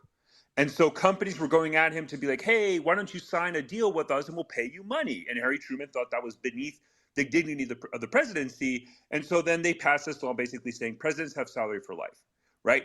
Because I agree, both in the Biden and Trump and other administrations, right, there has been very credible evidence of just improper corruption, whatever the term we want to use, related to family members. So I think a legislative procedure is saying, okay, hey, if you're an immediate family member of the president of the United States, and that could be defined, you cannot have dealings with foreign businesses. Maybe you just have to stop because of the perception of corruption. But then there has to be like, okay, well, if you're going to do that, then you need to make sure that there's no reasons. And one of the ways is just like the president, right? So I agree with that. But I think that when we throw this term corruption, like China, because that's the whole thing, China, right? Because corruption is you get money, and then generally, at least from a public policy point of view, is you do something, a quid pro quo. I give you money, you do something for me. Okay. President Biden on China has actually been fairly consistent on Trump's policy on China, and if anything, more aggressive. I mean, President Biden was the first president, let's not forget, to say multiple times, where we had multiple spaces about this, saying that if China invades Taiwan, we are militarily intervening, right? The Biden administration is giving more and more weapons to Taiwan. They have been very tough on China. They continued a lot of the policy. And so when we throw corruption out there, I think there's an issue that people forget. Like receiving money from foreign companies while you're not in office, like if you're a family member of a politician, is not illegal. I hate to break it to you. It's not. We can have the debate if it should be illegal, but it's not. That's why people throw the Trumps. That's why people can throw Nancy. You can throw anybody. It's not illegal. Now, if you want to make laws to make it illegal, then do it. All source. What happened to the tariffs and those similar provisions that Trump put in place? So yeah, they were removed.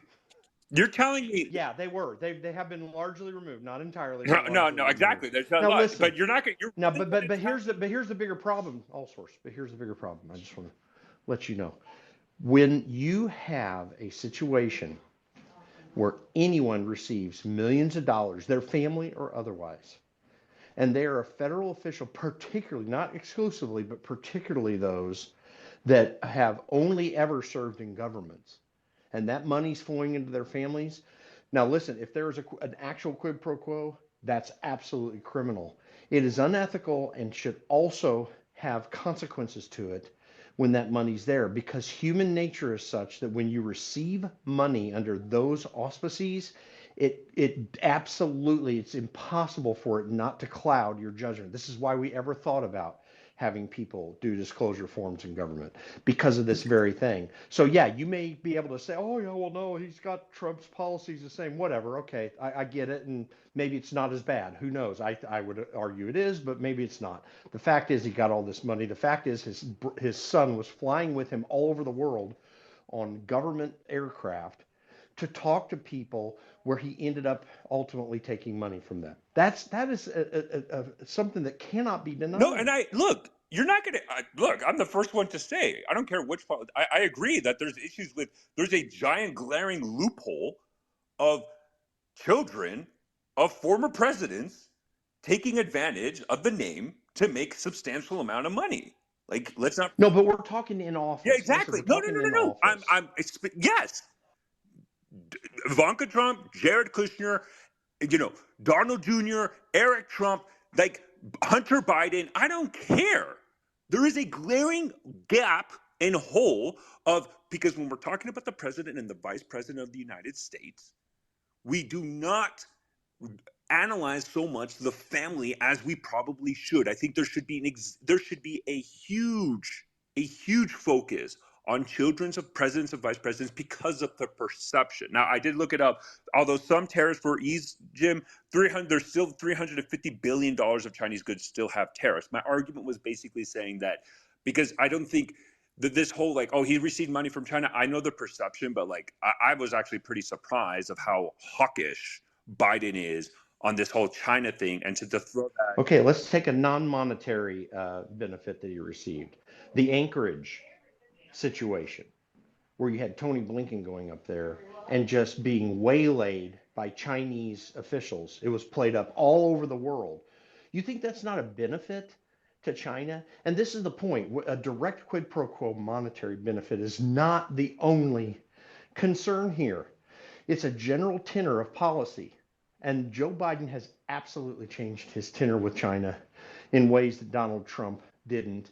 And the reality is that whatever degree you can find, which you just proved my point, by the way, but whatever degree you can find, the reality is when that much money flows through your family precisely in the manner that it did with Joe Biden, you have corruption that you must aggressively investigate and take every action possible to deal with. Because if we're going to go around and say Trump, Trump, Trump on this one, just like if you were to do the opposite where it relates to Trump, then you're never going to get to solve the problem. It's just semantics. And we've got to change from semantics to action. This is far more severe than just Trump or Biden. It is throughout the government. I've seen it. I have seen congressmen who did not have a job scared to death when they lost their primary. I mean, talking to me about it, scared about what they were going to do next because they hadn't maybe built up some other reputation. Most congressmen don't have that fear because they've already worked it out with lobbyists to make multiple six-figure incomes. This is a deep, wide, and broad problem. And if we don't handle it at the Biden level, then we'll never handle it at all. But that's the point. Hey, There Jim, has to be legislative let me just bring in Tony. Tony, go for it. Yeah, I got to bounce real quick, but I want to push back on Jim when he said poo-poo and all this seriousness about the Bidens.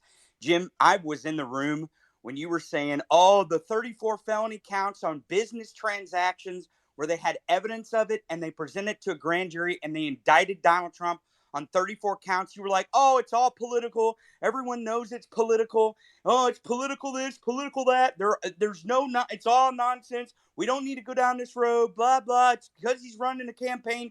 Well, guess what, Jim? We can all say the same stupid shit on the same side about what James Comer did this morning on his research that he did on the internet, where he's trying to bang up the Biden campaign. So it's all election interference, right, Jim? Just okay. Admit So it. which one's Just worse, admit it. Tony? Just admit it. Biden or Trump? On the specific matters we're talking about today and the one you brought up, which one has much greater consequences? Which has greater consequences, Tony? Go ahead and admit to it one way or the other, since we're being bipartisan here and we're being honest and truthful. So you're I'm saying 34 criminal felony counts in the Manhattan DA's office? Yeah, I where am. They presented evidence, real evidence of crimes, real evidence of crimes to a grand jury, and the grand jury indicted him on 34 felony accounts. Hey, you're Tony, saying that's not severe?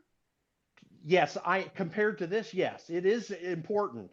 I'll give it importance. That's not severe. What you said because weeks the fact ago, is, Jim. No, you present Tony, yourself in one way in one week, and then another way in another week. Have the same energy. Tony, all right, have the I'll same energy. Tony, commit to something for me. Is millions of dollars going into Hunter Biden's family a concern to you or not? And I'll leave it at that. So where was your concern and where was your energy weeks ago when we were talking millions of dollars? Of course, you're not interested in answering my question. I mean, I'm interested in seeing James Comer's non-evidence because he presented no evidence this morning that ties Joe Biden to nothing. That's what you don't understand. That's what you people keep poo-pooing every single time. It's every time you're presented with real evidence where a grand jury voted to indict your former Mussolini Jesus, the guy who's going to be the Republican nominee without anyone challenging him virtually. Okay, I can't take this seriously. And you keep poo-pooing it. Your words, not mine. Yeah. So if you're talking about misfiling a business expense versus receiving millions of dollars and then it funneling through your children, including a young child, upwards of $23 million. I mean, from Chinese trash. Do we have to go back to the Kushner thing? Have the same energy. And I know you said earlier, what energy? I'm going over what's being presented. You're saying put him in prison and blah, you're blah, saying blah. there's no evidence. But what we're it's saying all right and there. what Would you like everyone to on take the a look left's at been it? saying Tony. is investigate Biden. Yeah. Investigate Yes. Hunter Biden. Do I it. think- Do it. Bring the evidence. And you don't. They don't have it. It is here. If you'd like to take a look at it, so it's actually all attached in the memo. Which, if you'd like to go take a look, I did tweet it. What evidence do they have of any crime that Joe Biden committed? They pulled it from the Treasury Department. It is known that it's connected. These deals were made on Air Force Two, flying to various countries with Joe Biden in that plane, and Hunter Biden on that plane. When they they flew have and met with evidence, these people. actual evidence that they can present before a grand jury. Is that what you're saying? It is. Go take a look. It's all in that memo. It's all right there, Tony. So you're saying there is a prosecutor somewhere in this country that is willing to make sure that they scour through the evidence and present it to a grand jury? No, there's definitely not. There's this DOJ. This is going to be referred to the Department of Justice. See, there you go again. There you go again. The same poo-pooing. This is not the same poo-pooing. bullshit. This is how it works. The same shit. Bring the same energy. The same energy. Bring the same energy. You can't say on one hand that the DOJ is corrupt on this hand, but on this hand, it's the completely opposite Tony. of the corruption on this. Oh, so yeah. how? Okay, I'll help you out. So this is how it works. So you have a committee, right, and you present this evidence, and then there's a criminal referral sent to the DOJ. The DOJ has a responsibility to take up that case if they should see fit. By the way, the DOJ is investigating. Yeah, we know what criminal referrals are. But the DOJ is. We get it. Here's what I want to say, because I really got to go, and I like being in these rooms, and I like throwing fireballs really more than anything. This is not working. Tony, wait. Well, let Tony finish, guys. Let Tony finish because he's got to go. I'm almost done. I like to come in this room and throw fireballs. It's fun, especially at Jim. Jim, you're easy there. It's easy to pick apart what you got because you just make it difficult on yourself, and you guys lose the plot every single time. I never have to worry because of how stupid you look when you do it. But here's the thing. Here's the thing: is that today is the day that James Comer decided to do this little press conference of his non-evidence, of his little transactions he found on the internet. But here's the thing, is that this morning, a Republican congressman who they needed the vote to get Kevin McCarthy to be the Speaker of the House is indicted on 13 counts. No mention of that. I don't even know where James Comer was at on that. And the other thing, too, is this comes the day after, and I'm going to use these words, and it's going to piss you off. Donald Trump was found guilty of sexual assault. This is all politics. Just like Jim said, it's all politics, all political.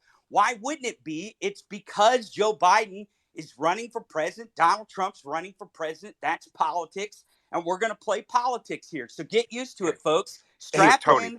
Put your seatbelt on. We're going to take the roller coaster ride, and it's going to be fun over the next 18 months. Before you go, Tony, real quick, just so you know, the DOJ was supposed to be rolling out charges against Hunter Biden on Monday. It was actually postponed until they had this conference.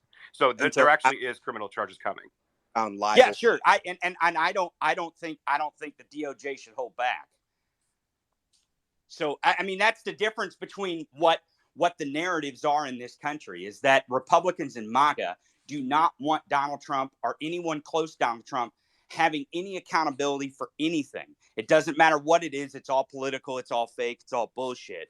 But when we say on our side, put Hunter Biden in jail if he committed crimes, do it, then, oh, well.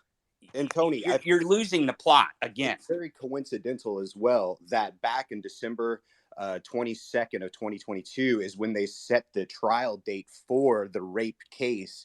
And then that's also when the House Oversight Committee begins sending out subpoenas for this investigation. And then the day after Trump is found liable for sexually assaulting someone in battery and defamation, then they come out and have their bombshell release. Exactly. I mean, it is all politics. And for anyone to not realize that, of course, it's politics. Trump was president. Biden is president. Trump's trying to be president again so he can stave off federal indictments by pardoning himself. We all know that. We all know it's coming. We all know it's coming. We all know we're going to make politics out of it. That's the whole point. That's the whole point of politics and elections. What don't you understand about it? And yes, is there going to be narratives formed? Sure. And I think Jim Comer and really Jim Jordan, more than anyone, standing up and giving a press conference like they did today is good for the narrative of this country to get rid of this nonsense that one side is immune because somehow Trump is the greatest thing of all time, and Democrats are the cause of all corruption and everything. It's all their fault. Get out of fucking town. And here's the thing, is that we're going to play politics over the next 18 months. And Jim, I hope you come in these rooms more and more, because, man, I can't wait to come back in here and talk to you, man. It's going to Yeah, I be love talking to you too. You gonna be sound fun, stupid, but Jim. here's my question. Oh, I man, would like this. I would No, like one to second, put one this. second, one cozy. second, one second, one I'd second, one like to second, put guys. this bet on One you. second, guys. I Can just we want to go to can we one second. put One second, can we Jim. One put second. Joe Biden through? Jim, I don't think you can hear me, so let me know, and then I can drop you down and bring you back up. Kim, you got your hand up. Go ahead, bro. Yeah, I don't know where you find these people, man. These spaces are becoming less and less sophisticated, full with people that just spew their political views. We've heard evidence of, serious allegations of corruption against the sitting president, and this room is turning into a farce by, people on the left and the There is right no evidence of that, showing. Kim. Yeah, there What is the there is evidence One second, against Brian. Joe Let Biden? Kim and you finish. should not Go interrupt me ahead, Kim. because I let you speak your mumbo jumbo when it was your turn, and now it's my turn. Okay, so there was significant evidence of money laundering, of using corporate entities to funnel money to the Biden family to try and hide these transactions, and the fact that these funds were coming from foreign entities in which Joe Biden, as vice president, had the policy direction. He was in charge of those countries, and that is where the money came from. So there's significant evidence and serious allegations of corruption. And anyone who's trying to downplay this is just not honest, is turning this into a he did, she did left and right stunt. That is not what this is all about. If you want to change and fix your country, you need to pursue this kind of corruption on both sides, wherever it takes place, and not try and make excuses for the people that are robbing the American, people and and cheating the American voters. Yeah, so I Go mean ahead, Brian. I agree with you in that I think that we should definitely look into it. I think that the payments to his family members, yeah, I mean they bring up questions, but by no means does it point to a crime, and it is not evidence of money laundering on its face. Yeah, sure, if there was an underlying crime in which he was trying to conceal by shifting money all over the place, then yes, that could be considered money laundering. But just the fact that he had an attorney send money to his daughter and to his girlfriend, that's not evidence of an underlying crime. Brian, they It were was working more with than that, Chinese though, spies. guys. They were working with Chinese spies. Yi Jianming, Patrick Ho. I mean, Hunter Biden represented Patrick Ho. Patrick Ho arranged arms Doing brokers. business. Seriously, Hold on, let me where's the finish. money coming from? This is a joke. This is a foreign influence scheme. We're talking about national security. You have no This evidence is of that. juvenile sophistry, what you're talking about. Trace the money back. Look at cui bono. Look at who benefits. What are the Bidens giving in exchange for all of this money and diamonds and all of this stuff coming from what?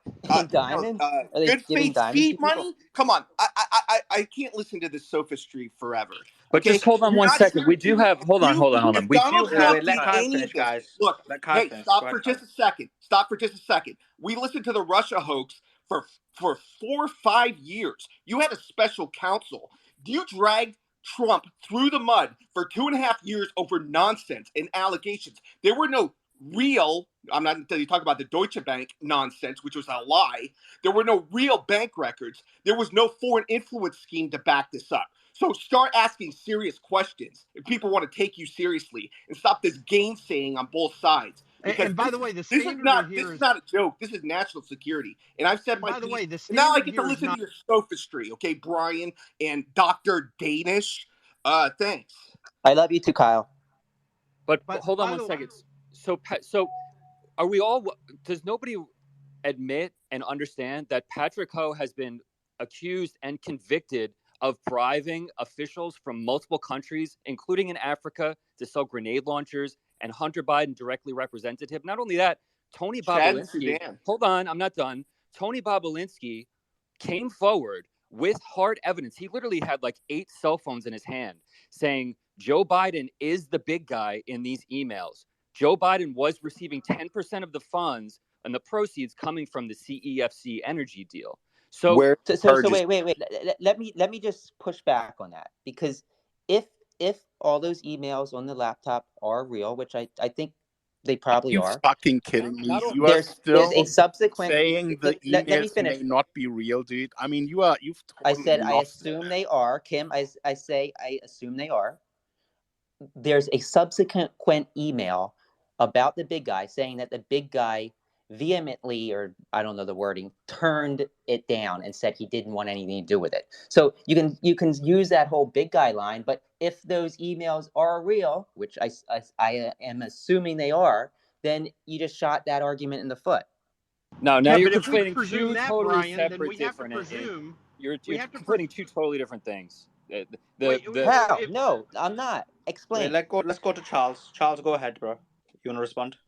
If you have an email, the one you're referencing, I believe, was to a meeting that didn't want to take place. But Tony Bobolinsky was completely memory hold, completely blocked. He wanted to come forward and do a press conference and say, "Hey, listen, I have ultimate clearance. I was involved in these deals. I was involved in the arrangement of new companies for the CEFC deal. I know Joe Biden was the big guy receiving 10% of those funds." If you have an email in those records that you want to say, "Hey, they said, I vehemently, I'm coming out here and saying I am not the big guy." I mean, share it with people. This is the ultimate gaslighting. We've had these emails for years. That's not what I said. That's not what I said. So the email says 10% for the big guy, right? This email between Hunter and whoever the other individual was. And then a subsequent email down the email chain said that the big guy will not participate, or that he vehemently turned it down. That wasn't the word that he used. So if you're saying that, this email proves that Hunter Biden and Joe Biden were working together to so that Joe Biden could profit, then that subsequent email is pushing that It's aside not and just the saying email. You no. have a fact witness. You have a fact witness that Well, was yeah, there. no, for years. and I agree. If Bobolinsky is telling the truth, then that's a damning Well, witness. he's given his But we don't truth know to that. the FBI. He has been Okay, what's interviewed by most the important here, FBI, besides and all the the FBI speculation has going not. on, is that Hey, hello, yes, this could have happened. This One may second, guys. Sorry, too many people talking. Go ahead, Kim. Kim, go ahead. Bottom left. Yeah, okay. So Bobolinsky has provided his evidence to the FBI right after he's given the now famous TV interview at Fox, and he was a business insider who had dealings directly with Joe Biden, James Biden, Jim Biden, and the president. He's had meetings with them. He disclosed, what the business scheme was, and the FBI interviewed him and did absolutely nothing about it. And this isn't new. The Biden families have been doing this for decades. Go back to Afghanistan and the $1.5 billion deal with the real estate and the building of housing, during the Iraq War with Jim Biden. Go back to their credit business and all the regulations and legislation Joe Biden was involved in credit bureaus and credit tracking. I mean, they've been it's the ultimate gaslighting to sit here and say the whataboutism of Trump and the Trump family. There's a huge difference between Jared Kushner and his firm receiving a real estate investment into a failing property in New York City, and Hunter Biden working directly with international spies. Wait a minute. He was in the White House. Kushner was working for the White House, making policy about the Middle East, and then he gets out, and Saudi Arabia sends him $1 billion. Qatar sends him $100 million, and the UAE sends him $200 million. How is that any better? I think go to jail if he's guilty. It's not. This is missing the point. Okay, I'm not saying that's one appropriate. second, guys. What I'm saying is, let's go for Dan. Real quick. Oh, sorry, Solomon. Yeah. Do you want to say something, Miss? Yes, I do. I just feel like we're losing the importance of this right now. I mean, this could be a national security risk. Our sitting president is literally receiving not only him but his whole family. And the worst part that we can all agree upon is that there was a major cover up with all of the LLCs. These were suspicious activity reports. Even the banks recognized this as being suspicious and flagged them. And it's like we're sitting here saying, well, Trump did. You know what? Who cares about Trump? Hopefully they'll go investigate whatever they need to investigate with Trump too. But as we sit here and continue to ping pong back and forth like it's a sport, we're losing the importance of what happened, right? So I would really like to keep focused on that. This is something that's very it's a big deal. And I think that whatever we get from that 1023 form that actually shows that there was an informant that's showing that he was accepting bribes for policy changes, and this was suppressed in 2020 along with all of the laptop stuff that was suppressed in 2019. I just want to keep focused on that. Go ahead, Kim. Yeah, you're absolutely right. And one pattern that I noticed every time we have a serious discussion about, government corruption, Twitter files, you name it, anything that is going wrong, you have these disruptors come in here that are turning this into a shit show and into a mud fight about left and right. I mean, no one seems to be getting what's going on here. America is going down the drain. These people are filling and lining their pockets with foreign money. And yet they're seriously... Wait, Kim, you're saying that we're coming in here to create a shit show. You're not even an American citizen. Why are you so concerned That has over nothing to do with that. I'm a concerned world citizen, and the US government is causing a lot of problems around the world. Just look at their proxy war in Ukraine. So I am concerned about the health of the world and a potential World War III scenario that is unfolding right now with NATO maybe getting involved in a war with Russia. Yeah, but what I'm saying is, Kim, you come in here and you say that people like me are here to divide people. I'm here to explain things because most of the people here are on the right. So you coming in here and saying that I have some like weird ideology or that I'm trying to divide my country when you're not even part of this country and our country actually wants to extradite you, I find kind of comical. Well, you may find this comical as much as you want. One thing I can tell you is that I'm a man of facts who learns a lot and reads a lot about what's going on. And then when I hear you can't just talking, use the word fact and it let just me means finish you've got it. Let me facts. finish, please. You love this. Guys, let him finish. Piotr, let him finish. Yeah. So, I do a lot of reading and I do a lot of learning and I look at evidence, I look at facts, and you are peddling in non-facts. You're peddling in opinions, and you come in here and make your Kim, and half make of your the stuff you say opinions. is your opinion.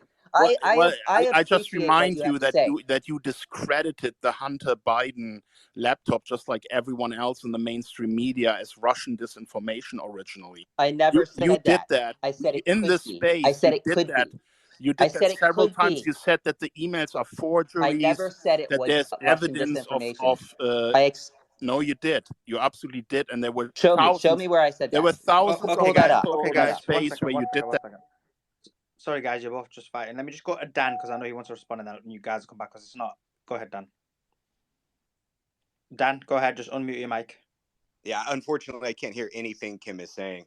But what I really wanted to point out, what I think is important that we're really missing here, is that none of these accusations have gone to President Joe Biden himself. It's all about his family and dealings there. We know that there's presidential corruption, but we do know for a fact that Donald Trump does himself have 34 felony charges against him. And he has himself been found liable of sexual assault. So now we're not talking about their families. We're talking about the presidents.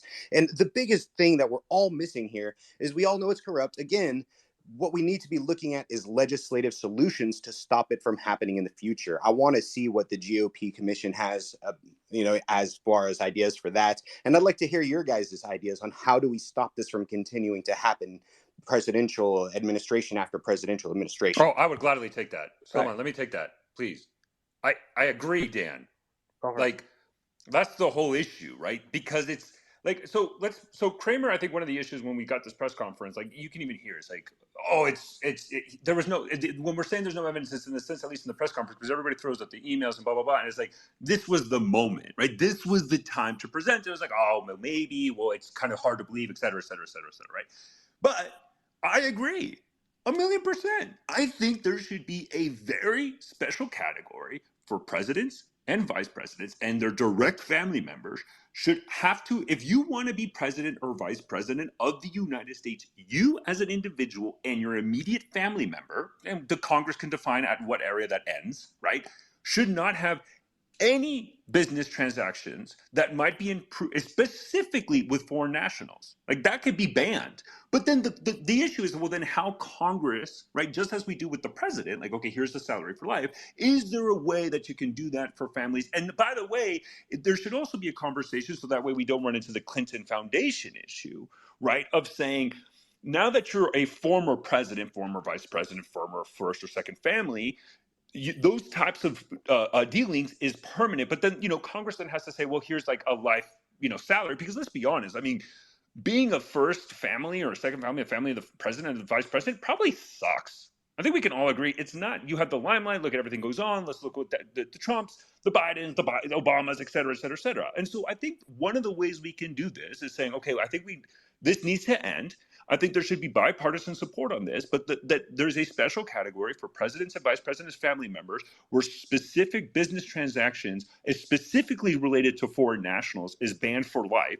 So that way, if you come into office, like the only way you can make money is like a book deal and speaking tours, and that's fine, whatever. But then you limit it to the United States so that you do not have this perception of foreign corruption that then undermines the faith and confidence we have in our elected leaders. And I think that's a fundamental issue. And then that gets way to the politicization of this whole debate. So I just want to go to Kyle. One second, just to balance okay. it out. Dan, I'll come to you next just to balance it out. So Kyle, sorry, it was Brian. I'll come to you next after the thing. So Kyle, I mean, I know we're talking about this, and now everybody's remembered that you want a bit of balance. You got to talk about the riot, you got to talk about some issues that happened there. But in reality, isn't this like a major issue? We've just been told that prior to this, a few weeks ago, we were told that Biden was getting money from China and using shell corporations to basically hide the money. We could blag it if we want, but that's literally what he's doing. So a good and now we know that about Romania as well. Like, how huge is that, Kyle? Go ahead. So a good exercise to do this is if you're a partisan person and you're immersed in this world, it's just to pretend you can either detach yourself from the parties and just look at a scheme and just forget that you're talking about a Republican or a Democrat, forget you're talking about a liberal or a conservative, or you could just flip it and just say well, what if this was Donald Trump and we found this evidence about them, if you're a person on the left, and you could flip it. So imagine if Donald Trump Jr., for example, had all of this evidence that he was working with the spy chief of China, and he was a business relationship, and then boasted about having policy influence, that he can make his father have any policy put into office that he wants. And the spy chief of China was charged by the DOJ for foreign influence operations like Africa, like was mentioned earlier. And then we had all these millions of dollars in transactions. Donald Trump Jr. was getting diamonds from Chinese influence operatives. And you compile all this evidence up, and it's a very serious thing. So people should stop dismissing it. Okay, I'll throw that out. I just wanted to, I'll just throw that out there. Okay, so there is this allegation that Joe Biden is not at all implicated in this. Well, the Hunter Biden laptop and text messages from Hunter Biden strongly suggest otherwise. Besides the Bobulinski thing that was mentioned earlier about 10% for the big guy, there was the bragging in a 2019 text to Naomi about giving his father half of his salary for 30 years. There was a business relationship that was brokered in the White House with White House logs that Hunter Biden arranged a business meeting with his father's staff in the White House. So, in 2011.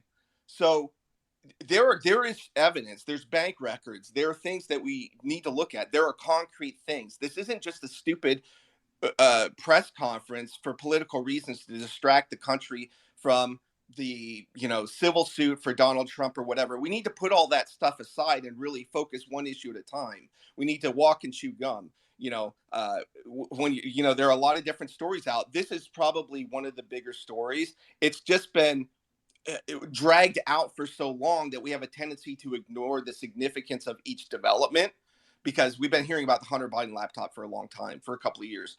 But I would just say today is just the culmination. If that FBI file that they're looking for shows a bribery scheme, then I think that, you're going to, whether you agree with it or not, there's probably going to be an impeachment. I would say that there'd have to. I'd say, like, just from the political point of view, Republican Party base, even independents will strongly want an impeachment. And thank you. Yeah, no. So could I just address All Sour really fast, and then first of all, I agree, Kyle, that I mean, he is a bit all sour, but this time he's called all sauce as well. sorry. Yeah, sorry. Yes. So first, Kyle, I agree. If there's evidence that some bribery scheme took place, then absolutely, I think he should be impeached. But I haven't seen that. Now, all source, I agree that we need some sort of regulations on family members, especially of presidents. But I think it's just really difficult to do that. Like for instance, say that my father was president of the United States, and I hated him. Like, why should I be penalized? I'm an American citizen. Why should I be penalized because he decided to run for president and win?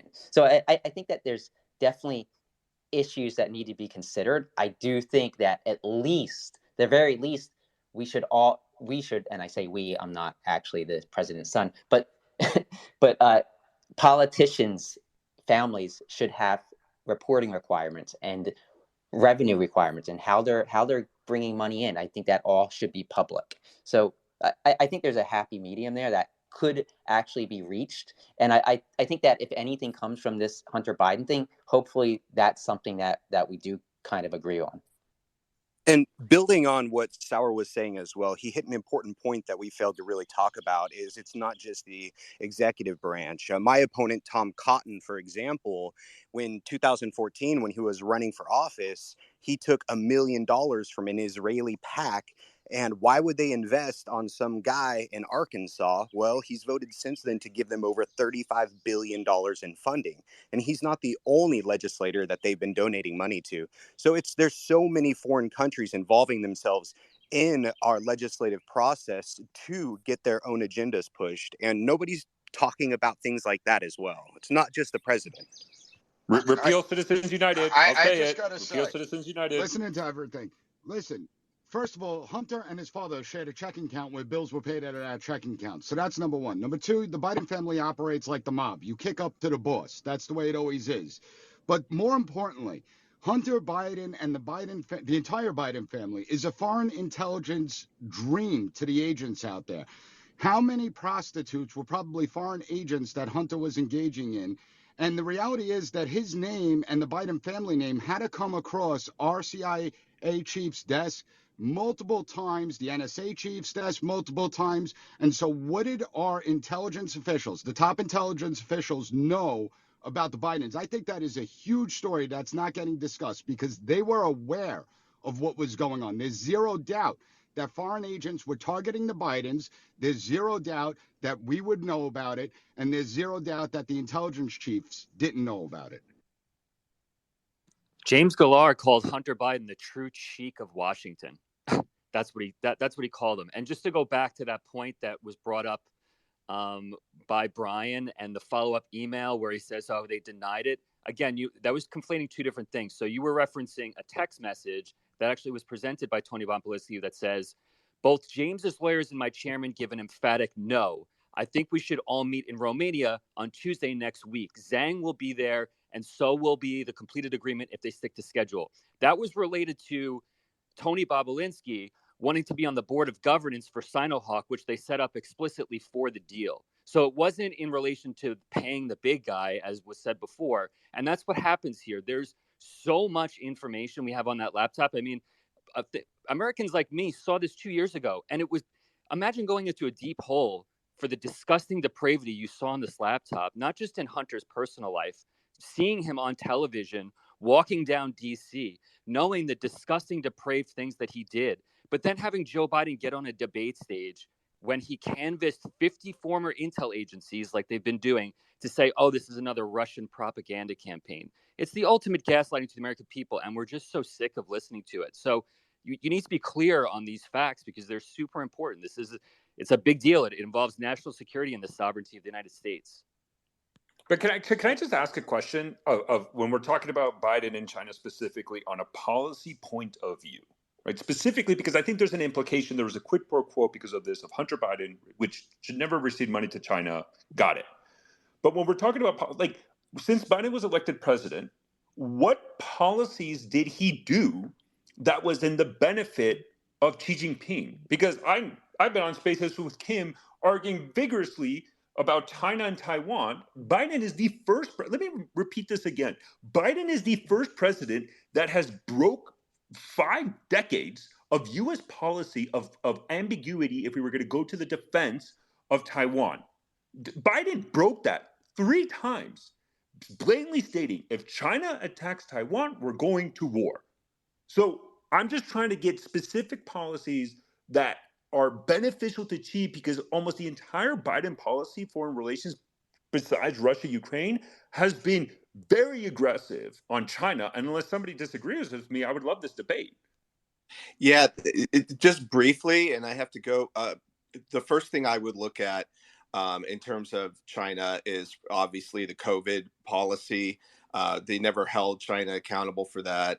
The tariffs were lifted. We rejoined the WHO. The energy policy has been restricting oil and gas exploration here and brokering energy deals that are beneficial to China, such as solar panels, rare earth minerals that could be traded to the United States.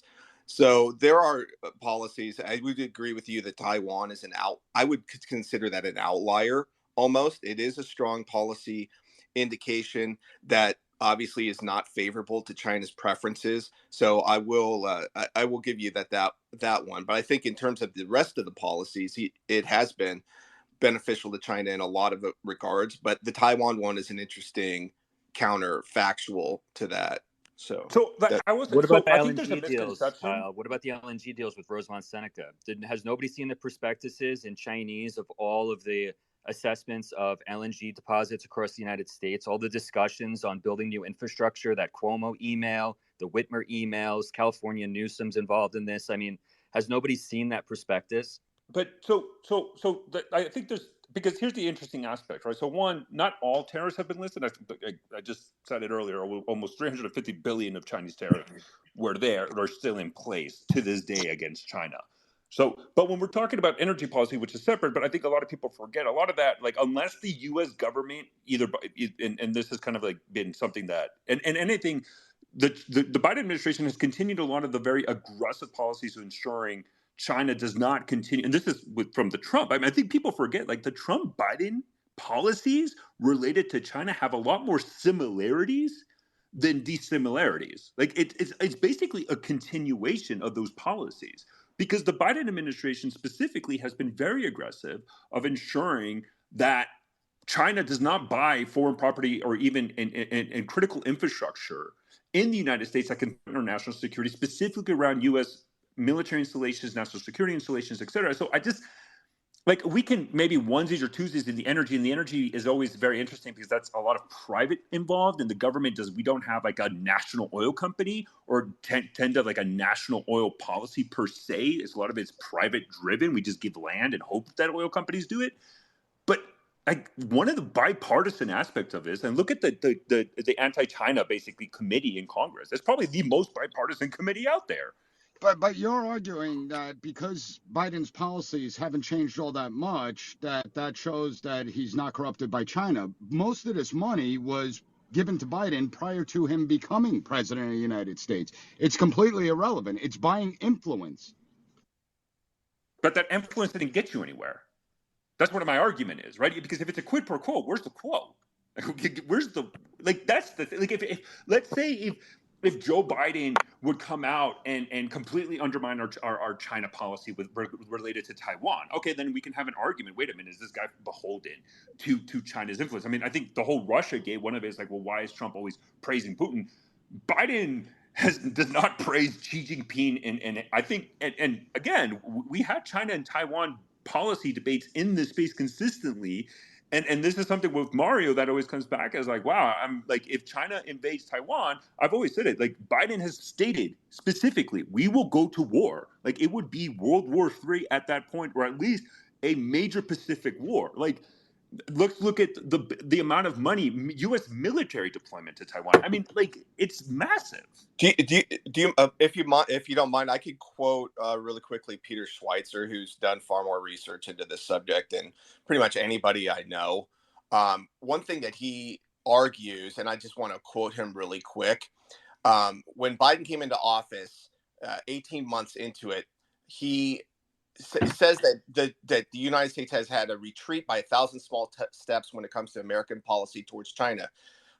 Basically, you now have the administration saying that it's okay for Americans to own shares in companies that are blacklisted Chinese military-linked companies. You have them get rid of the China initiative at the Department of Justice to crack down on Chinese acquisition of American technology. You have them getting rid of tariffs on solar panels. China, of course, produces 80% in the world. You have them talking about getting rid of tariffs in general in China. You can look at their treatment of the company Huawei and TikTok, and he says you can go on and on. The bottom line, the most stunning thing is all of those retreats by the Biden administration on China, they received zero concessions in return. These were all giveaways to Beijing. So, I'm just giving you up like his research and his perspective on it. So that's why I found your comment about Taiwan interesting. It is a counterfactual. Until the bullets fly, I don't know how serious we are about it. I hope the bullets don't fly, obviously, but it is something worth keeping an eye on, because that would be one of China's biggest policy goals, is to keep the U.S. from defending Taiwan. So I agree with you on that point. Kyle, I'm just about to tweet something, and tell me if you agree with my statement now. I feel like in the U.S. and other countries, whenever a political party, one of their candidates is being targeted, they call it a witch hunt. It is happening everywhere. The problem is, in some cases, it is politically motivated. But what happens is they call everything witch hunt. Like, some people I'm sure will call this Biden thing a witch hunt. Others will call every Trump investigation a witch hunt. And the list goes on. I'm sure it happened during Clinton, etc. How can we differentiate when an investigation, when should Maybe we there trust are the legal witches, system, right? and when is it politically motivated? I think that's an interesting question. I think that what you have to do is, I just, try to be as concrete as possible. So if you could tune out all the noise and just go, list A, B, C, D, E, like fact pattern, like, this is in a lot of cases what you see in the, lawyers do this, right? You look at the fact pattern, and, if you have bank records, you have White House logs, you have text, you have emails. If you have something that you could put down on a table and say, this is indisputable, this is what it is, this is where it comes from, and almost like you're submitting evidence in a trial, right? And it has to be accepted as evidence because it's valid and it's verified. And then we can argue about it. It's, the thing about the witch hunt is, all of this hyperbole, it's getting just to be noise. And, so I think that when I write tweets or whatever, sometimes I write opinion and it's clear opinion. Other times you just want the facts that everybody can agree on, right? You just want the indisputable facts. X, Y, Z happened, So, you can't call something a witch hunt if it's verified. If it's verified, it's valid, it's not a witch hunt. I'll expand my question. I mean, also at the Should we same trust time, we know that hold on, Dan. this I has think been Dan going can't on hear a for lot a of long people. time, and you really honest. I Dan, just brought can him you hear down. Mario talking? No, it's okay. He can't. I just brought him down and back up. So my question to you, Carl, now I'll ask Brian on the other side of the aisle the same question is, then when should we trust the legal system? When should we go through a legal process and just accept those decisions? And because if we start poking holes at it, and start saying it's politically motivated, the legal system is flawed, it's corrupt, etc. By the way, Kim, you're having mic issues. There's just a lot of background noise on your end. Keeps unmuting. Just a heads up, maybe it's in your pocket. But just go back to the question, because what I'm seeing right now is on both sides of the aisle as well, especially on the Republican side, because there's been a lot of targets towards Trump, is that there's been constant attacks towards the US legal system. And me and Islam went back and forth because it is warranted in many cases. We saw the Bragg investigation into Trump, for example, that seemed politically motivated. But then if we keep hitting to the, if we keep criticizing the legal system and being corrupt, and destroying the trust in the legal system, I'm worried the outcome, while the intention is positive, like the intention is good, it's being done with good intentions, the outcome could be worse. It could lead to something worse, which is a breakdown of the legal system. That's a concern that I'm seeing, and again, it's being politicized by both sides. What do you That's think, a valid Kyle, and then Brian? concern because, well, I think what happens is you have a domino effect, and you just have a retaliation. It gets almost, what it reminds me of international relations. That's where it kind of gets. It reminds me of where you have tit for tat, right? So you have almost two sides that are divided in this country. It's almost like it's not a unified country anymore. We're getting into almost like an international relations, like anarchy situation, and people might be familiar with that, where you just have two sides in a dispute and they're just tit tat. This can be a prelude to some kind of separation or some kind of schism. I don't want to use the Civil War term because God forbid, but this is what you see in a lot of countries. Like the ancient Greeks, it reminds me of like stasis, where we can't talk to each other anymore. We don't talk the same language. We don't share the same values. We don't have the same trust in the institutions that we had faith to sort of. These are all in political science. These are means short of war. So the legal system is a means of settling disputes short of war. Elections are a means of settling disputes short of war, but they only work up to the point where they aren't weaponized by one side against the other. And then people believe in these institutions as being the final arbiter of disputes. And then we all do what you said, like we throw up our hands and like, well, each side argued their case and we had due process, and that's the way that the outcome came, and we have to accept it. But you're right. The way these institutions have been, politically motivated prosecutions, regardless of the parties involved, can have a really dangerous ripple effect throughout our country. And I live in Texas. Trust me, there's no shortage of Texas should just be its own country talk. So I hope it doesn't come to that. Is that's a common narrative in Texas now? No, it's not common. Don't it's all right, Jesus. Jesus. They teach Texas history in the schools. I'm just saying. It used to be its own country, and they kind of play it up and everything. I'm not trying to suggest there's secession talk, and God forbid, but so basically that's just I think you're exactly right. You're spot on. I worry about collapse of trust in our institutions too, because elections, the legal system, the journalism, right? Standard media, and I hope Twitter continues in the direction it's going. Places like yours, a forum where we can argue and debate in hopefully productive ways, is a good way to try to at least attempt to productively solve these institutional crises. Because our country will fall apart if we don't mend these institutions. So Brian, is like we're in a position now where if we don't act, the system's corrupt. I think we all agree the system's corrupt. How corrupt is it? That's why we disagree. But if we don't act, and if people are not vocal about the different forms of corruption, that corruption could only get worse. But at the same time, if we're too vocal and then we don't know what is corrupt, what is not corrupt, we start politicizing the narrative. Like, okay, the system's corrupt. Everyone thinks it's corrupt. Let me use that to my advantage to advance my own agendas. As that starts to happen, my question goes to you the same way. Is the same question I asked Kyle. The breakdown of the system itself. So the intention is good. The outcome ends up to be a lot worse than the status quo we have today. Yeah, I mean, I think there's some truth in that a judge could be partial or slightly biased, that a prosecutor could be biased. I think that prosecutors, the way they prosecute in different areas, definitely does differ, right? But the American legal system is so strong and, for the most part, pretty damn fair because there's so many layers of protection.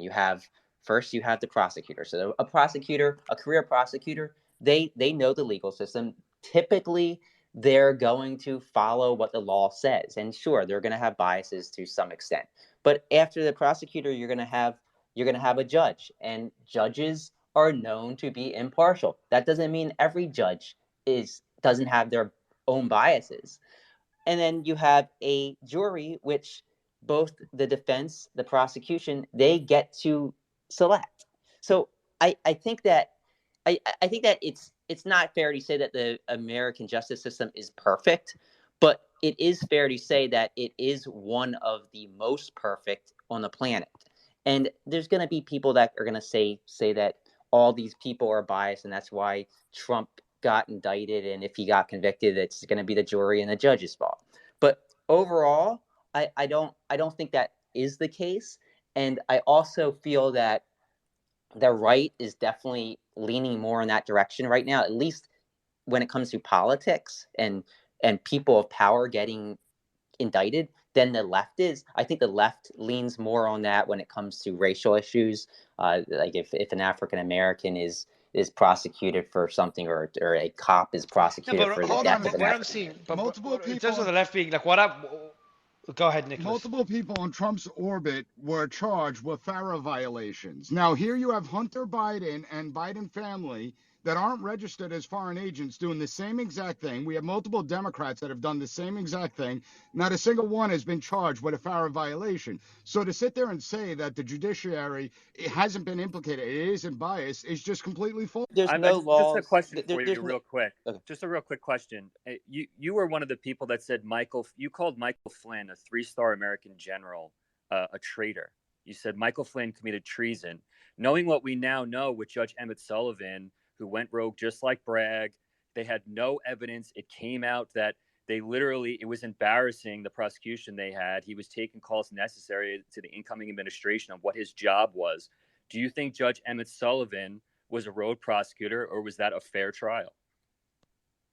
Man, that was so long ago. Michael Flynn, he lied to the vice president, so I think that's bordering on treason if he's working in the administration and he's lying to the vice president. Judge Sullivan, I don't recall that case as well as I probably should. But you called a 3-star general a traitor to the United States. Well, he also lied to the vice president of the United States. So that makes him a traitor? I don't know if that. I probably, when did I say that? Like 6 years ago? Maybe I was embellishing things a little bit. But I think that lying to the vice president is up there with some of the worst things you can do as an American citizen, especially when you're working within the White House. It came out that he didn't lie. Not only did he not lie to the vice president, but he didn't lie to the FBI either. He didn't know. He was fired for lying. They fired him for lying. They fired him because he didn't explicitly disclose the call, and Pence knew the road that was gone down. He was completely forthright with the FBI. He gave them all information they possibly needed. They even said in their own 302s that I don't think he's lying. But people came out and called this guy a traitor. Federal government refused to prosecute the case, and Judge Emmett Sullivan took it upon himself, a lot like Bragg, to go out and become a rogue prosecutor. So to say like that we're going down a path of people questioning the integrity of our institutions, particularly the judicial system, we are so far beyond that. We are years and years beyond that. People have been watching this since the Flynn case, since the Russia investigation, watching all of this made up nonsense on a daily basis on television, and people like you just promulgating this and saying, wow, these institutions have failed. So I don't think it's a case of we're going there. I think we're already there. And I can also remind you that Flynn also pled guilty to lying to federal agents as well. So you have that as well. At the behest of representation that was not in his best interest. Once he changed representation, but you have all these excuses. Let's be honest. He's free to make his own decisions. I'm sorry, I didn't hear you. I don't want to derail. I just had that one question. It's not that relevant to the point. But so basically, Brian, coming back to your point, about the judiciary. I know you're saying it's almost perfect. The problem is, it's clearly not. And if you look at the argument from both sides, they both say it's not, but they just disagree on what. So, for example, as you said, the left say it's not fair based on certain racial indicators, maybe certain feminist ideas, whatever it may be, but there's not a bias, there is not a fair judicial system.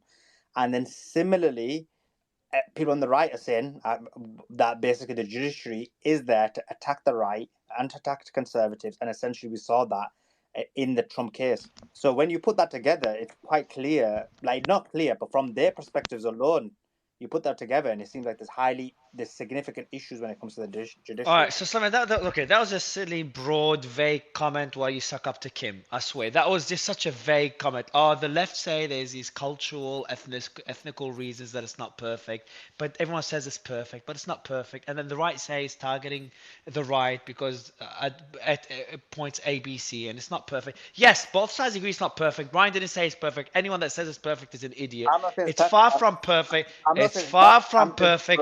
It's definitely biased. It's definitely imperfect. He says it's one of the best in the world, but I don't know if it is. I mean, but if you have, well, By the way, UK could be better, but that doesn't. It's better. It's better than some. Go ahead, Kim. In Suleiman's defense, the only one Of who's course. fucking up to me is you, Mario. You keep sending me messages begging me to come on your spaces. Shut the fuck up. Let me see. Hold on. Let's see the begging. Let me read out. No. He wants to test me out. Let's see. Now see, he's sticking up for you because you sucked up with him. This is Kim's strategy. You suck up to Sig. You suck up to Kim, and then you got Kim's backing, and Kim's a good speaker. Let's go through. Are you doing a space about the Comer release of new evidence against the Biden at 9 a.m.? I'm like, hey, let me check because I had no idea that was today. And then I'm like, yeah, I am. And like, cool. Love you, Mario. I'm like, yeah, love you too, Kim. Hold on, let me continue reading the message. I get him. Love you, Mario, and then love you too, Kim. Have a good night. You too, Mario. Love you, I never said I have it right here. It says, love you with a big love heart. But to go now back I to understand why you have people like Brian in your spaces. You love to lie. Okay, so going back to the point though, Simon, do you have any? So you said the UK is better. All right, cool. That doesn't make the US judicial system complete rubbish. Now I have concerns with it. But I would love a lawyer to explain it. But well, definitely not the shit you said. I just think like well, I'm about to answer it. You asked it 4 times. You want me to answer it? Or you want to ask it a 5th time? The concern, like for example, the burden of proof that was discussed, and again, my legal knowledge is limited, so that's why I don't pretend to know shit like you do just now. But when you talked about the case, you talked about Trump and the allegations against that woman, it's just I don't have a solution for it, but it just seemed that the burden of proof was very weak for such serious allegations. For that one, for example, is something that could be resolved. Another one would be the political bias. So Trump. When someone that has the clout that Trump has, and has that many supporters and that many people that hate him as well, there's gonna be political bias within the jury, and that is a problem. But then the question is, what is the solution? Because that bias will be in every state. Stop there. But do you want to just read back what you said? Just hear back what you said to your brain. I'll summarize it for you. You're essentially saying that the judiciary is politically biased, correct? Yeah, what a revelation, man. Yeah. Shit. Why is that a revelation? The judiciary should It's not a revelation. It's not. I'm just making fun of you. Bro, no. So this is the problem. You see, you've accepted this behavior, and you think it's acceptable. It should never be a scenario where the judiciary is politically biased. The judiciary should be a separate branch where you get justice irrespective of your political inclination. Okay. But that's a major issue, bro. Like that's the. I know it is a major issue. I know it is a major issue. I'm just. Okay. See, I'm glad. Thank you so much. Thank you. I appreciate it. You just made my point. At least I made a concrete point about an issue within the judicial system. Okay, it's a concrete point. Now, what's the solution? Okay, I'm glad I proved your point because your point was very vague about it not being perfect. I understand it's not perfect, but the argument, the counter argument that I'm making is that I think it also, and this is where Kim would strongly disagree because I've heard him discuss this before in the space, but we cannot. This doesn't mean the legal system is. Like the level of corruption matters. This is human bias. What is the solution? We don't know. I'm sure you don't have a solution. I don't have a solution when it comes to political bias when humans are making decisions. So of course you do. So for the US, you should not have a scenario where basically the prosecutor is basically funded or designated by a political party. You should not have it where the judiciary is. You shouldn't have a judge appointed by either political party. I think that would be a starting point. That's a fair point. Okay, that's a fair point. I think anything else, I think systematic improvements could be made, but at the same time, my concern, and kind of my concern is not what he said today, because I know where it came from. My concern is that painting the U.S. judicial system as a system so corrupt and so flawed, and some people may compare it to third world countries. You haven't seen the legal system in those third world countries. Like, it is atrocious. I've seen them, but when they're basically going after the political opposition, example Trump, now you're basically almost going down the line, which a lot of these third world countries are. I told you, like, if you want to compare to third world countries, Trump wouldn't even be on TV right now. He would have been in jail many years ago. Like, the amount of corruptions in those countries is crazy. They just took a bit longer to try and get him there. He's not there. I don't know if we're in the future. There, I said Mario. Let me give you a very quick example of how Biden is gaming the DOJ and the judiciary to get what he wants for his donors. In my case, he appointed his personal lawyer to be a U.S. attorney who then brought the charges against me, novel charges that were never happened before, a new criminal copyright case. An example of how Biden is gaming the DOJ and the judiciary to get what he wants for his donors. In my case, he appointed his personal lawyer to be a U.S. attorney who then brought the charges against me, novel charges that were never happened before, a new criminal copyright case that they have invented. And then the judge that they picked was a judge who was representing Disney when he was still a lawyer and had Disney as their biggest client. And then it turned out that that same judge was a shareholder in Disney while acting on my case and not making that a disclosure. So he had to recuse himself from my case. That is how corrupt Biden is and getting things done for his donors. Pure corruption. Justin? Hey, good morning, all. Yeah, it's 8 a.m. here on the West Coast. But look, Justin, Justin, I have a question for you. Every time you take the mic, for some reason you want to tell us the time where you're at. You know what? I think it's a habit because I've been doing so many radio shows that I think it's. I know, man. Yeah, I think it's just in my brain now. Like, that's good feedback. Well, no, look, the corruption that we've seen in the judiciary is nothing new. I mean, you can go back to the 1920s with the Teapot Dome scandals. You had Operation Greylord in the 80s, Abscam in the 80s. 20 years ago, you had the Kids for Cash scandal. We're talking about major corruption across the judiciary. And that in the 1800s, you've got the Dred Scott decision, the impeachment of Samuel Chase. So controversy in the judicial is nothing new. I think it's being amplified because we have these forums, right? And so we're paying attention to this a lot. But look, from my perspective, it's the left that is trying to further corrupt the judicial system. As you look into, for example, how they want to pack the courts. Like, this is something that they've been trying to do since Roosevelt, since Woodrow Wilson, which is if we could just get 20, like Roosevelt, he basically, I think it was like he wanted 24 to 27 different justices on the Supreme Court. Of course, that means he would have appointed 2/3 of them and they would have passed anything he wanted. And what happened back then, and this is a mirror because we're going to be going into a big depression here as we did in the 1920s, is after the Depression, they created what was called the WPA, that is the Works Progress Administration. And this was a massive conflation of the executive branch and the judicious branch. And they basically just tried to create this massive amount of work for Americans. And then they also had this thing called the Blue Eagle program. And if your company wasn't on board, they literally had goons under these administrations, under Wilson, under Roosevelt, that would come and beat up your store if you didn't put up a Blue Eagle symbol above your store, showing that you would only hire under the guise of the WPA. I mean, if you see the posters, just Google WPA government propaganda posters. It will blow your mind what we went through there. And we could absolutely go through that again. So just that's the stuff I'm concerned about, is court packing from the left and what that means in a post-depression.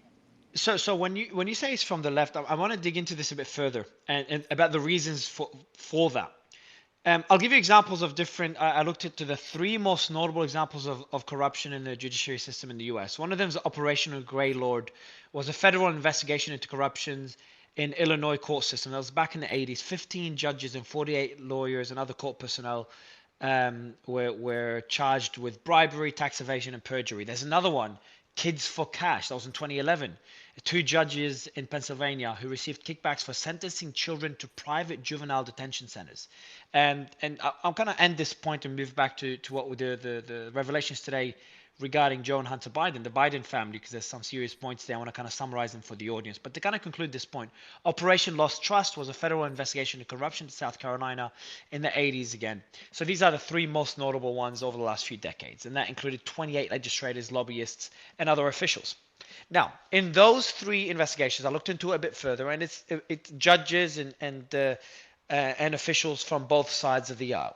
So then I started looking into it, and me and Slayman have had those discussions privately behind the scenes, like, why is it the left now? And Slayman, he made a point in those discussions, like the left now has more influence, has more people in power. And Slayman also made the point after, he's like, Mario, if the power shifts, I expect the same thing from the right. If that power shifts to the right, if there's any more power on either side of the aisle, either one will abuse their power. And right now what we're seeing is the left has that influence predominantly within social media, but also other aspects of our community. But if that the pendulum shifts, we'll see the same thing. So the issue is, while it is partisan now, long term it is systemic, and that's the way to solve it. Changing the system. Slayman, you gave two examples earlier of things we could do to change it. So I'd love your quick thoughts on this, Justin, and then I want to bring it back and kind of summarize the revelations we had today regarding the allegations against the I'll give you Biden family. another quick example. So those of you know me know I have a lawsuit against the government. I have a lawsuit against President Biden, against Vivek Murthy. This is all around COVID stuff and the censorship that they put against me. That court, so basically I filed that here in San Diego. But there basically is this sort of court shopping. This is a perfect encapsulation of the issues that we have in the judicial system. So the Twitter and Facebook and the other companies vied to get that court case up to the Northern Court of California, which is much more liberal, much more to their liking. So it got it up there, and it got assigned to Justice Breyer. No, not SCOTUS Justice Breyer, but his brother there on that court. So just yesterday, actually, we were all set to have my first in-person court case. I was going to do it over Zoom on Friday. So Judge Breyer issued an opinion denying my Rule 15 motion to amend my complaint, which was based on all the Twitter files, right? And there's no reason he should have done that. There's absolutely, I mean, my lawyers are dumbfounded about this. And so now I have to go to the Ninth Circuit Court of Appeals. And it's basically, there's this thing called, court shopping, where basically you have a case, you want to put it into a place that's going to be very welcoming to you historically. And so we have this issue where it's a luck of the draw. If you happen to get Justice Breyer's brother as my main justice, my chances of getting justice go down dramatically. So there's a perfect example for you, very personal to me. Sorry, Paul, jump in, and then I've got a question linking it back to the revelations today relating to the Biden family. Sure, Mario. And that's a perfect segue. I wanted to get back to the Biden bombshells from today. Yeah, and going back to the bombshells, Paul, my question, can you give us just an overview again? What are the main bombshells here? I've got a few of them written down, just to summarize it again for the audience. Right. I think the best way to kind of approach this, especially if we have any Biden supporters in this room, is just to ask them, what do you think the payments from Romania and China to the Biden family were for? That's my question. Who's that question for? So can you repeat your question, Paul? My question, I think Brian's a very strong Biden supporter, Democrat. So him or any other of the Biden supporters here, what do you think that the payments from Romania or China to the Biden family were for? Is it so, Brian? Can we make the argument that this isn't corruption? So I can. So that's something, Paul, and I appreciate. I think that's something that I talked about earlier, right? And the Romania is kind of interesting. I'm not tracking that. I mean, U.S. policy to Romania, if anything, has just been like, at least from a foreign policy point of view, it's just, again, but this has been happening since Russia's invasion to Ukraine in 2014, an increase in military presence in Romania, right? So it's kind of interesting. I'd have to look in a little bit more because Biden, as vice president, was kind of in charge of Eastern Europe this notion of countering Russia's influence in Eastern Europe. But the China aspect, and I think part of this gets to your point of corruption. I mean, that's something I've said multiple times, and I find it very interesting. And I think even some here kind of acknowledge is that Biden is, from policy point of view, and I'll repeat it again. I mean, he broke 5 decades of U.S. policy regarding Taiwan, in which we kind of had this ambiguity of a military intervention if China invades Taiwan. It was kind of an unwritten rule. And Biden 3 times has come out publicly and stated, I will get involved. Like, I will direct U.S. military forces to China. We could kind of go in some of the granular details of maybe, he's been less hawkish or more hawkish. But I think one of the most bipartisan issues, both Republican, Democrat, Trump, and Biden administration, has been this hawkish approach against China and acknowledging China is our competitor and our strategic rival. And Biden has continued it and shown to be extremely hawkish in that aspect, breaking decades of U.S. policy. I think, Trump was the first one, obviously, to be a lot more hawkish on China than previous administrations. But Biden has continued it and if anything, been more. I find that very interesting because to say what did China gain with these payments, I would love to kind of hear like a big detail to give it, because the Taiwan to me is like massive. No, Taiwan is massive. Like the narrative is something that is more for optics. It's not policy. Policy is things happening in the back end. And now I haven't looked into it, so I'm not sure if you looked into policy. But also, if you're gonna keep using that narrative, like, hey, we're gonna go to war with Taiwan, I don't think that's the best example. So I mean, in an email to Gong Wangdong, Hunter Biden says himself he's going to get paid $10 million a year based on introductions alone. The chairman changed that deal after we met in Miami to a much more lasting and lucrative agreement. They created a holding company, 50% owned by me and 50% owned by him. It's debatable who the chairman is, but consulting fees, introductions, and influence. I mean, he stated it multiple times that's his portfolio arrangement. Yeah. So I mean, I'm assuming that most of the jobs he did was consulting. He was a Yale graduate, Yale law graduate. People value his judgment. I think his name definitely was valued. And it doesn't have to be valued because he was going to convince his father to do something that he shouldn't have done, but just having an association with the son of the president helps a company immensely. That's a bragging right. You can say that you're being consulted by Hunter Biden. So, but Brian, just one question. If Joe Biden, just one question for you, and I'll stop. Yeah. If Joe Biden is not in office, does Hunter Biden have a business? Does Jim Biden have a business? Without Joe Biden being in office, whether he's in Congress, in the Senate, or vice president or president, do they have any of these businesses?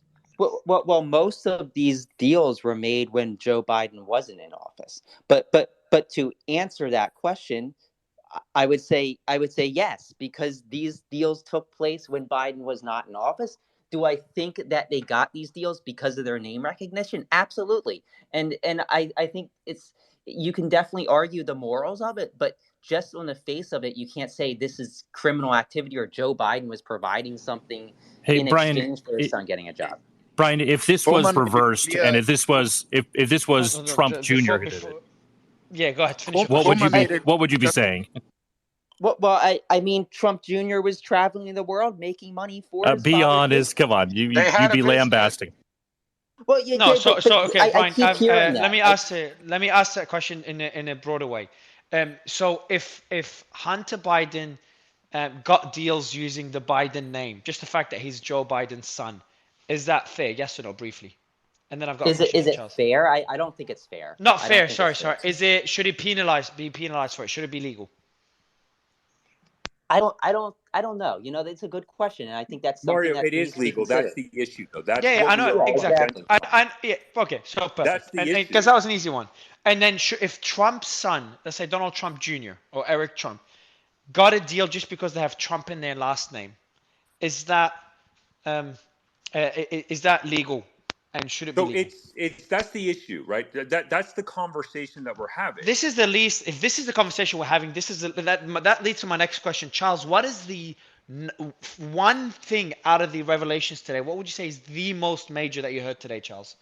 I don't think there's anything that people that have been paying largely attention to this have been revealed. It's more just the legitimizing of what we've had concerns about, and hopefully something is going to be done. That's the Okay, so reality. which concern was legitimized today, and that you consider the most concerning? Because I want to really address The one key CEFC, point. the relationship with CEFC, the Biden family getting payments from literal Chinese spies, Xi Jinping, Hunter Biden working with Patrick Ho, and actually putting documentation, pen to paper, and basically news coverage. We've been, this has been kept out. They call this Russian disinformation for the past 2 years. Moving away. So that one we agree. I think that the way that was censored is not right. So they received money from who exactly? These Chinese spies. Can you elaborate on it a bit further? Either yourself, Charles, or someone else? I mean, Xi Jinping was working with him. Patrick Ho was working with him. And as we said before, Patrick Ho has been convicted for bribing African officials, multiple national officials. But maybe go to Kim. I see his hand up.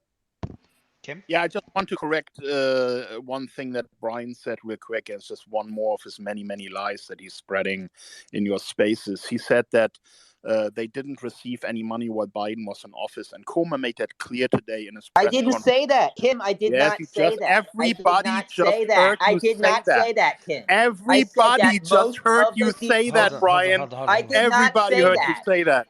All right. So I think so. Brian, what did you say again? And then Kim. What I said was that most of these deals that were being made were when Biden was out of office, and that is the truth. Okay, It's so not a most lie. of I'm them. not spreading lies, Kim. Okay, so that's bullshit. Comer today in his press conferences made clear that these payments took place when Biden was still vice president. So for Brian to Most come of the here deal. and The spread question, this Kim. bullshit The is question just to me another was. case, another example once again of him coming here and trying to whitewash this criminal behavior. That's exactly what you're trying to spread misinformation yourself. This is the question I was asked. I was asked if it would be if Hunter got these jobs because his father was in office. And what I said was most of the deals were done when he was out of office. Therefore, I think that it's fair to say that they took place not because his father was in office. That's what I said, and that is true. But did Comer he get disputed that paid when today, his and I father was in think you office? listened to his Yes. press conference, right? And he said that Joe Biden was vice president when most of these deals took place. All He the didn't say payments most of these from deals took place. Romania, all the payments from Romania came while Joe Biden was vice president in charge of Romania. All the payments from Ukraine came when Joe Biden was vice president in charge of Ukraine. So shut the fuck up, Brian. You're full of shit and you are lying. I think if you guys meet face to Kim, face, you those guys are are like. lies. Kim, So Mario, I think that all the the Romania payments for aspect. Ukraine and Romania did Hold on, not come also, when Biden hold was on. in office. The Ukrainian payments were out when Biden was out of office. So don't tell me to shut the F up and that I'm full of shit because you're literally peddling lies trying to discredit me. You're lying.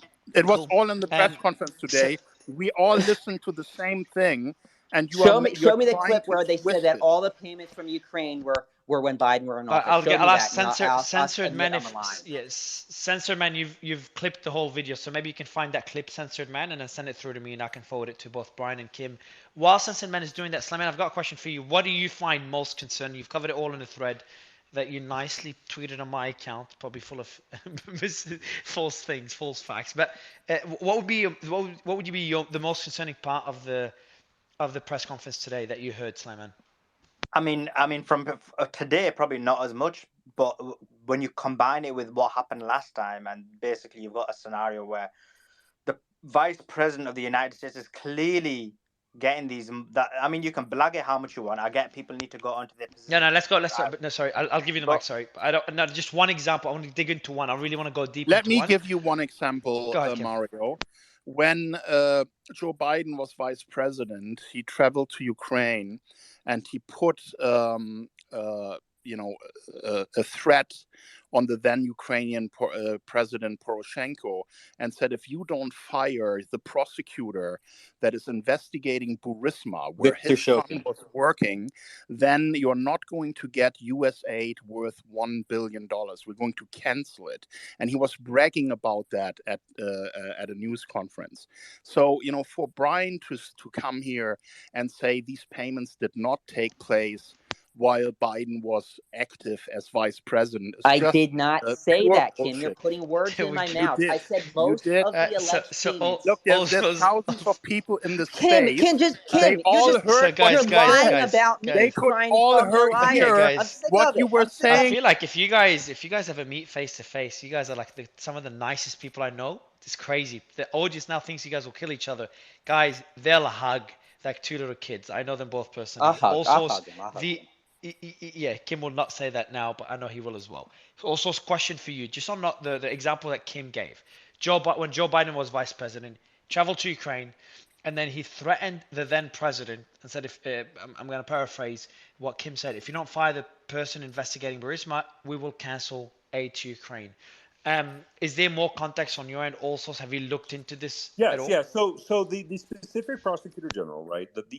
So let's make this clear. I think when we're talking about this specific, Because this so one, just also the yeah, reason I'm digging into this one sounds significantly more serious than Biden has right. Biden in their The name or Trump has premise Trump in their name. was, and this is the whole Lev Parvas. Like, and he's come and he's kind of talked about this extensively with his time when Giuliani served. But the issue with that argument is the implication is fire this guy because he's investigating Burisma. That is not why he was fired or why this wasn't a Vice President Biden policy.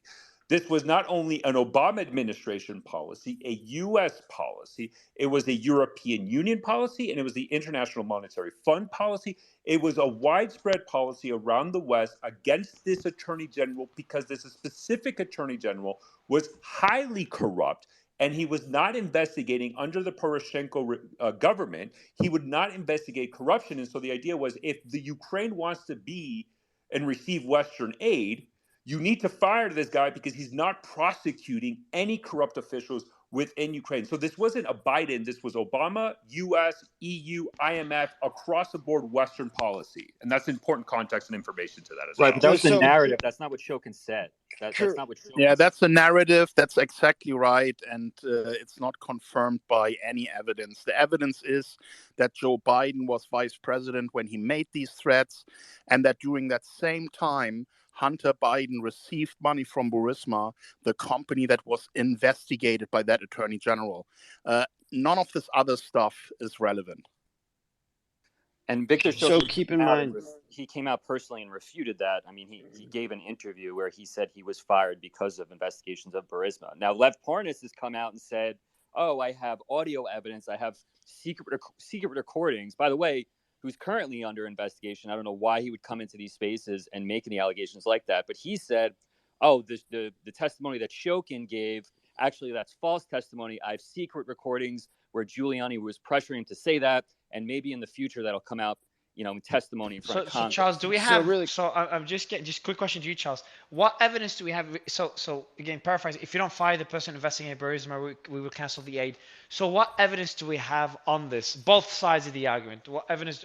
Mainly, what evidence do we have to prove this? What has been shared so far, Charles? Well, there's another piece of evidence that I think is quite important in the context of the firing of that prosecutor. There's also a leaked audio that the Russian intelligence agencies have recorded about Joe Biden having a call when he was still vice president with former President Poroshenko. And he threatened his economic and physical security unless they cover up the Privatbank payments that were made to Hunter Biden. So this is something that you can find on Rumble. Anyone who's in here can find this, a recording of Biden and Poroshenko. Just search for it. And all of that ties together to these corrupt payments that were made to Hunter Biden while Joe Biden was vice president and providing favors to Burisma. So I got to jump off. But maybe bring Patrick up. He's spoken well on that. See you guys later. So Victor Shokin, that it is well documented in cross press reportings, when this all occurred. The EU despised him. Like, this was not like, people say it's a narrative. There's well documented reporting on this. When this all occurred, this guy was widely despised in across the West because of the notion that Viktor Shokin was just a corrupt anti-corruption official. I mean, this isn't like Biden woke up one day that said, "Oh, they're investigating Burisma, let me fire." The problem with Viktor Shokin is he wasn't investigating anybody because of corruption, and the West was giving money. This was a Western policy of unison between the European Union and the U.S., and it's well reported on this. This isn't a Yeah, but it narrative. was not specifically against Viktor Shokin. It was the general corruption in Ukraine amongst the entire political class. Well, right, So but Viktor Shokin was a representation don't of just it. make this about this one guy. The person who made the threat against that prosecutor to be removed was Joe Biden, and he did it in the context of his son being on the board of Burisma, a company that this prosecutor was investigating. But why was Biden the one who did it?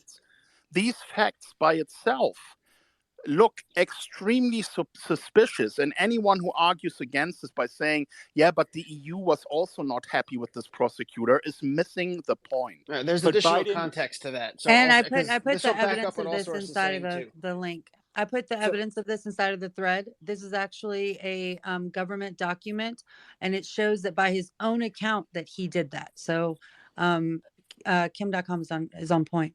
So with what Allsource said, there's additional context there. So when people say that's a narrative, that's true. So the defense was when people this started before the Ukraine call and everything. This is what spurred the Trump Ukraine call. When this originally came out with him on stage, Biden on stage telling this story. So the immediate response from the media and the establishment was Viktor Shokin was dirty, and everybody, including the Monetary Fund and the European Union, and everybody wanted him out, and this wasn't just some Joe Biden position. Okay, even if we accept that all is true, first of all, the immediate response to that is, well, the U.S. drives policy. It's very easily arguable that we told the European Union and the IMF, hey, we have an issue. We could have even started that problem with him and facilitated his ouster by getting everybody else on board, and that way we can then say, oh, well, everybody else was on board. But the key part, even if we accept that is true, that everybody wanted him out, he said he was investigating Burisma. The argument from the media was, no, the problem was that he wasn't investigating Burisma, and he wasn't pushing these other investigations, and he wasn't going after corruption. So that's why he was out, because he wasn't doing those things. Well, he's come out, and not only has he said that he was indeed investigating them, but his replacement was Yuri Lutsenko, who he was put in to replace Shokin. He canceled all the ongoing investigations, including into Burisma, and then he was eventually ousted as being too corrupt and not actually doing anything. So his replacement, who was handpicked by Biden, closed down the investigation into Burisma and didn't investigate anybody. And just to add to what you're saying, there is no evidence. There is no evidence that basically about Shokin. The only evidence is that Lev claims, and he doesn't claim he has a recording. He just says, like, trust me, I'm the witness. Like, there's no evidence. Shokin has made a very clear statement that he was investigating Burisma, and what Darth just said is correct. The new prosecutor that was appointed after Joe Biden intervened dropped that investigation. So when you're talking about direct, you're missing important information. Just a second, let me just finish real quick. When you talk about direct, concrete evidence of influence peddling for money, it doesn't get any closer than this. So and even Obama officials complained about conflict of interest. So let me just go to Allsource, Nicholas. Ukraine. Allsource, so just to you, I know you want to respond, but in addition to that, why was the investigation dropped by the prosecutor that replaced him? That's like huge. So let me get this. This is the important information that the reason why Biden was the one leading this is that after Russia invaded Ukraine and seized Crimea, because Biden had extensive experience in the Senate Foreign Relations Committee, President Obama appointed Vice President Biden to be the lead of Ukraine as like the U.S. representative, right? The czar of Ukraine, or whatever the term you want to come up with. He was the administration figure in charge of Ukraine. And I know Mickey is here and he has extensive experience, a lot more than me on Ukraine. So I will defer to him a lot more on this. But this idea that Viktor Shokin was an he claimed he was investigating, defies all the public reporting we had prior to this, any coming out of the light of U.S. and EU administration officials despising this man because of corruption. But I know Mickey has a lot more than me on this. Yeah, let me go to Mickey. Mickey, I'm going to ask you the same question that I asked Allsource, because Allsource didn't answer it. And the question is this, Mickey. And they make, because Kim and Darth are making a fair argument. And the argument is this, that when the prosecutor that replaced Shokin, he dropped the investigation to Burisma. So why did he do that? First of all, I'm a proud Sheikh Suleiman subscriber. Everyone subscribe. I think it's fantastic. So everyone subscribe to his Twitter, and I think I agree with you. Everyone's making excellent points. Let's just take a step back, and I will answer your question, Suleiman. And I think Kim is also making excellent points. And I'm, as everyone knows, extremely pro-Ukraine. Worked in Ukraine during this time in 2014 up until late 2018.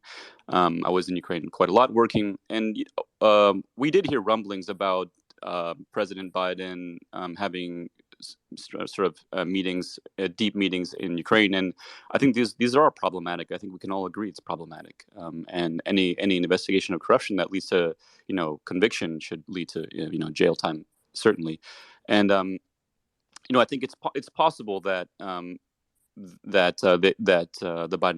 Biden used his influence to drop investigations. I would just say that it's also probably true that Shogun is corrupt, and it's also probably true that having your son on the board of Burisma is a giant problematic thing. So I think we shouldn't get stuck into this either or thinking that either. On the one hand, either Biden is corrupt, or Biden is pure, or Shogun is corrupt, or Poroshenko is pure. It's like these are complicated issues, and I think we can all agree that corruption is a bad thing, and we don't want it. Yeah, I think the media thing is also, that's something that's really key here. Is what I was saying to all sources is, even if I were to concede everything that you're saying, that Shogun was corrupt and everybody in the world wanted him to go, even if that was true, if we take all of that and set it aside, the fact is he was fired. There was an investigation into Burisma. He was fired. It was pushed by Joe Biden and bragged about publicly, and then his hand-picked replacement dropped the investigation and then was fired for not pursuing investigations himself. So also I think very that's, important to mention that Poroshenko rejected Biden's advances to fire his prosecutor, and only after Biden threatened that a due payment for $1 billion from U.S. aid would not be made to Ukraine, only then did Poroshenko change course and fired him. Exactly. Yeah. And the reason I bring up the media is, and this is something that goes back to the topic of the day. We had people in here earlier that were talking about whataboutism, well, if this was Trump and blah, blah, blah. And so first of all, I would say this, as a conservative, if there was proof that Jared Kushner did something wrong, the difference and the big difference I know between me and a lot of liberals I know, I would say, by all means, investigate it and throw him in prison if he did something illegal. I don't pretend that Trump or the people around him can't do any wrong. And there are some conservatives who do, but for the most part, most of the people I associate with are very open-minded and would say, I don't care if you're somebody on our side. If it's something ludicrous, like what's happening with Trump in New York, of course we'll say it's nonsensical. But if it's something like influence peddling at the head of the federal government, then obviously that's significant and has national security implications. But the aspect of the media that people weren't considering is, with Trump, if something like that was happening around Trump's circle, you wouldn't just have a little ragtag group of congressmen in the Freedom Caucus, or in this case, the more liberal caucus, investigating the situation. You would have every single investigator and journalist at every single media outlet pushing every source and using every contact and spending millions of dollars to do whatever they can to find and dig up any dirt on any of the people involved, because it involves Donald Trump. Conversely, you have the same media going to bat to protect the left and the Biden administration, as they were doing throughout the whole thing with Ukraine and the phone call. That's just one example. They were pushing and did whatever they could to malign and to investigate Trump to try to justify an impeachment that was nonsensical to begin with, while conversely, you have the same media pushing that the laptop was Russian disinformation. So it's not just like it's not even. You have an entire media establishment backing up the uniparty and the establishment to try to destroy Trump while protecting Biden. So that's important to consider. Can I just say something quickly before going to the other hand? Sorry to interrupt you, Nicholas. I just do want to say, like, it's very important we don't get caught up into this either or binary thinking, because the truth is not that simple. I can explain to you what I saw myself in Ukraine at the time, because I was working with the Ukrainian energy group. We were trying to build clean energy systems in Western Ukraine. And at that time, the big sort of political issue of the day was sustainable energy for Ukraine and sustainable energy source. Basically, what Russia would do every winter is they would cut off gas supplies to Ukraine, basically to negotiate better terms or to put pressure on Ukraine for one reason or another. So, normal Ukrainians would deal with the fear of their grandmothers freezing in the wintertime. They would create a lot of instability, a lot of negative will towards Russia. So people in Ukraine were looking to develop their own energy sources, to be energy independent from Russia at the time. That was the number one thing. And to do that, a lot of them felt they needed support from the West, because they were concerned about, basically Russian companies having deep influence in Ukraine, not only with Yanukovych, but with Poroshenko as well. So they were looking to the West. They were looking to the European Union and the United States for support. So probably this happened with Burisma, but the project ourselves, they reached out to basically they went to the United States. They met with like lobbying groups at the time, from Republican lobbying groups, who basically promised them they were going to be their friends. They had them pay them hundreds of thousands of dollars. They introduced them to, very well-known politicians. They all took photos. They had dinner, and then basically they did fuck all. And it was a grift and a way to line the pockets of these politicians and the lobbying groups. And the Ukrainians basically got robbed. And I watched this myself. And so I think like that is a grift. That is the number one problem with the United States. It is not climate change or anything. It's corruption. That's our number one issue. And it's a grift that both parties do, and we need to put a stop to it. But I think, the thing about Hunter Biden specifically and Burisma, we don't know if, they did anything illegal, but we do know that we should definitely prevent anyone's children from being on having influence, which is something that's fair.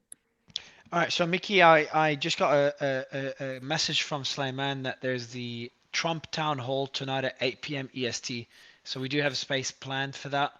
I think our space is starting at 6 p.m. ET. And me and him haven't slept yet. So I already cursed before unmuting my mic. So yeah, we do need to get some rest.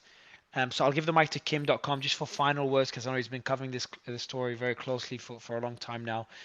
Kim, if you don't mind giving us final quick Mario, words, so can I we can say wrap the one space thing and get some before rest. you end this, please? Sure, go ahead, and then we'll give it to Kim. Go ahead, Paul. Yeah, sorry to interrupt like that. And this was No, actually supports what Kim was saying before. It was about the payments from Romania.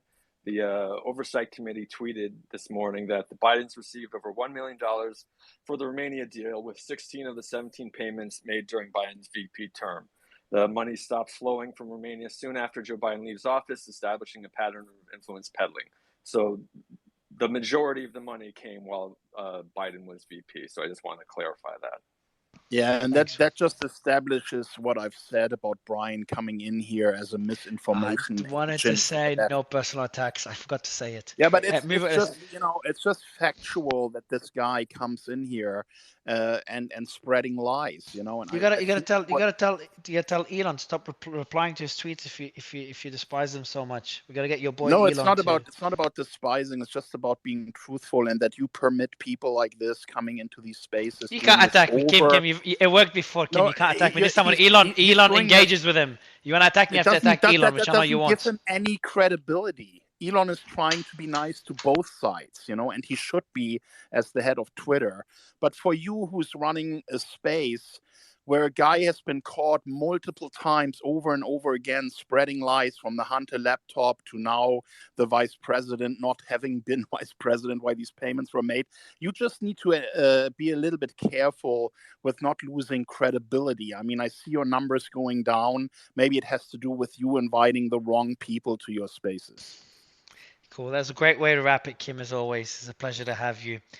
Look, guys, we're going to get some rest. Really appreciate everyone. Really appreciate Amazing Kim for making the space happen. Really appreciate Slamman for moderating it and the team for tweeting at the same time. We'll see you again in a few hours for the CNN town hall with Trump. And yeah, we had a great finance space earlier for anyone that was listening to that one with Peter Schiff. So it was a hell of a day. Let's get some rest. Thanks, everyone. Love you all. Bye-bye.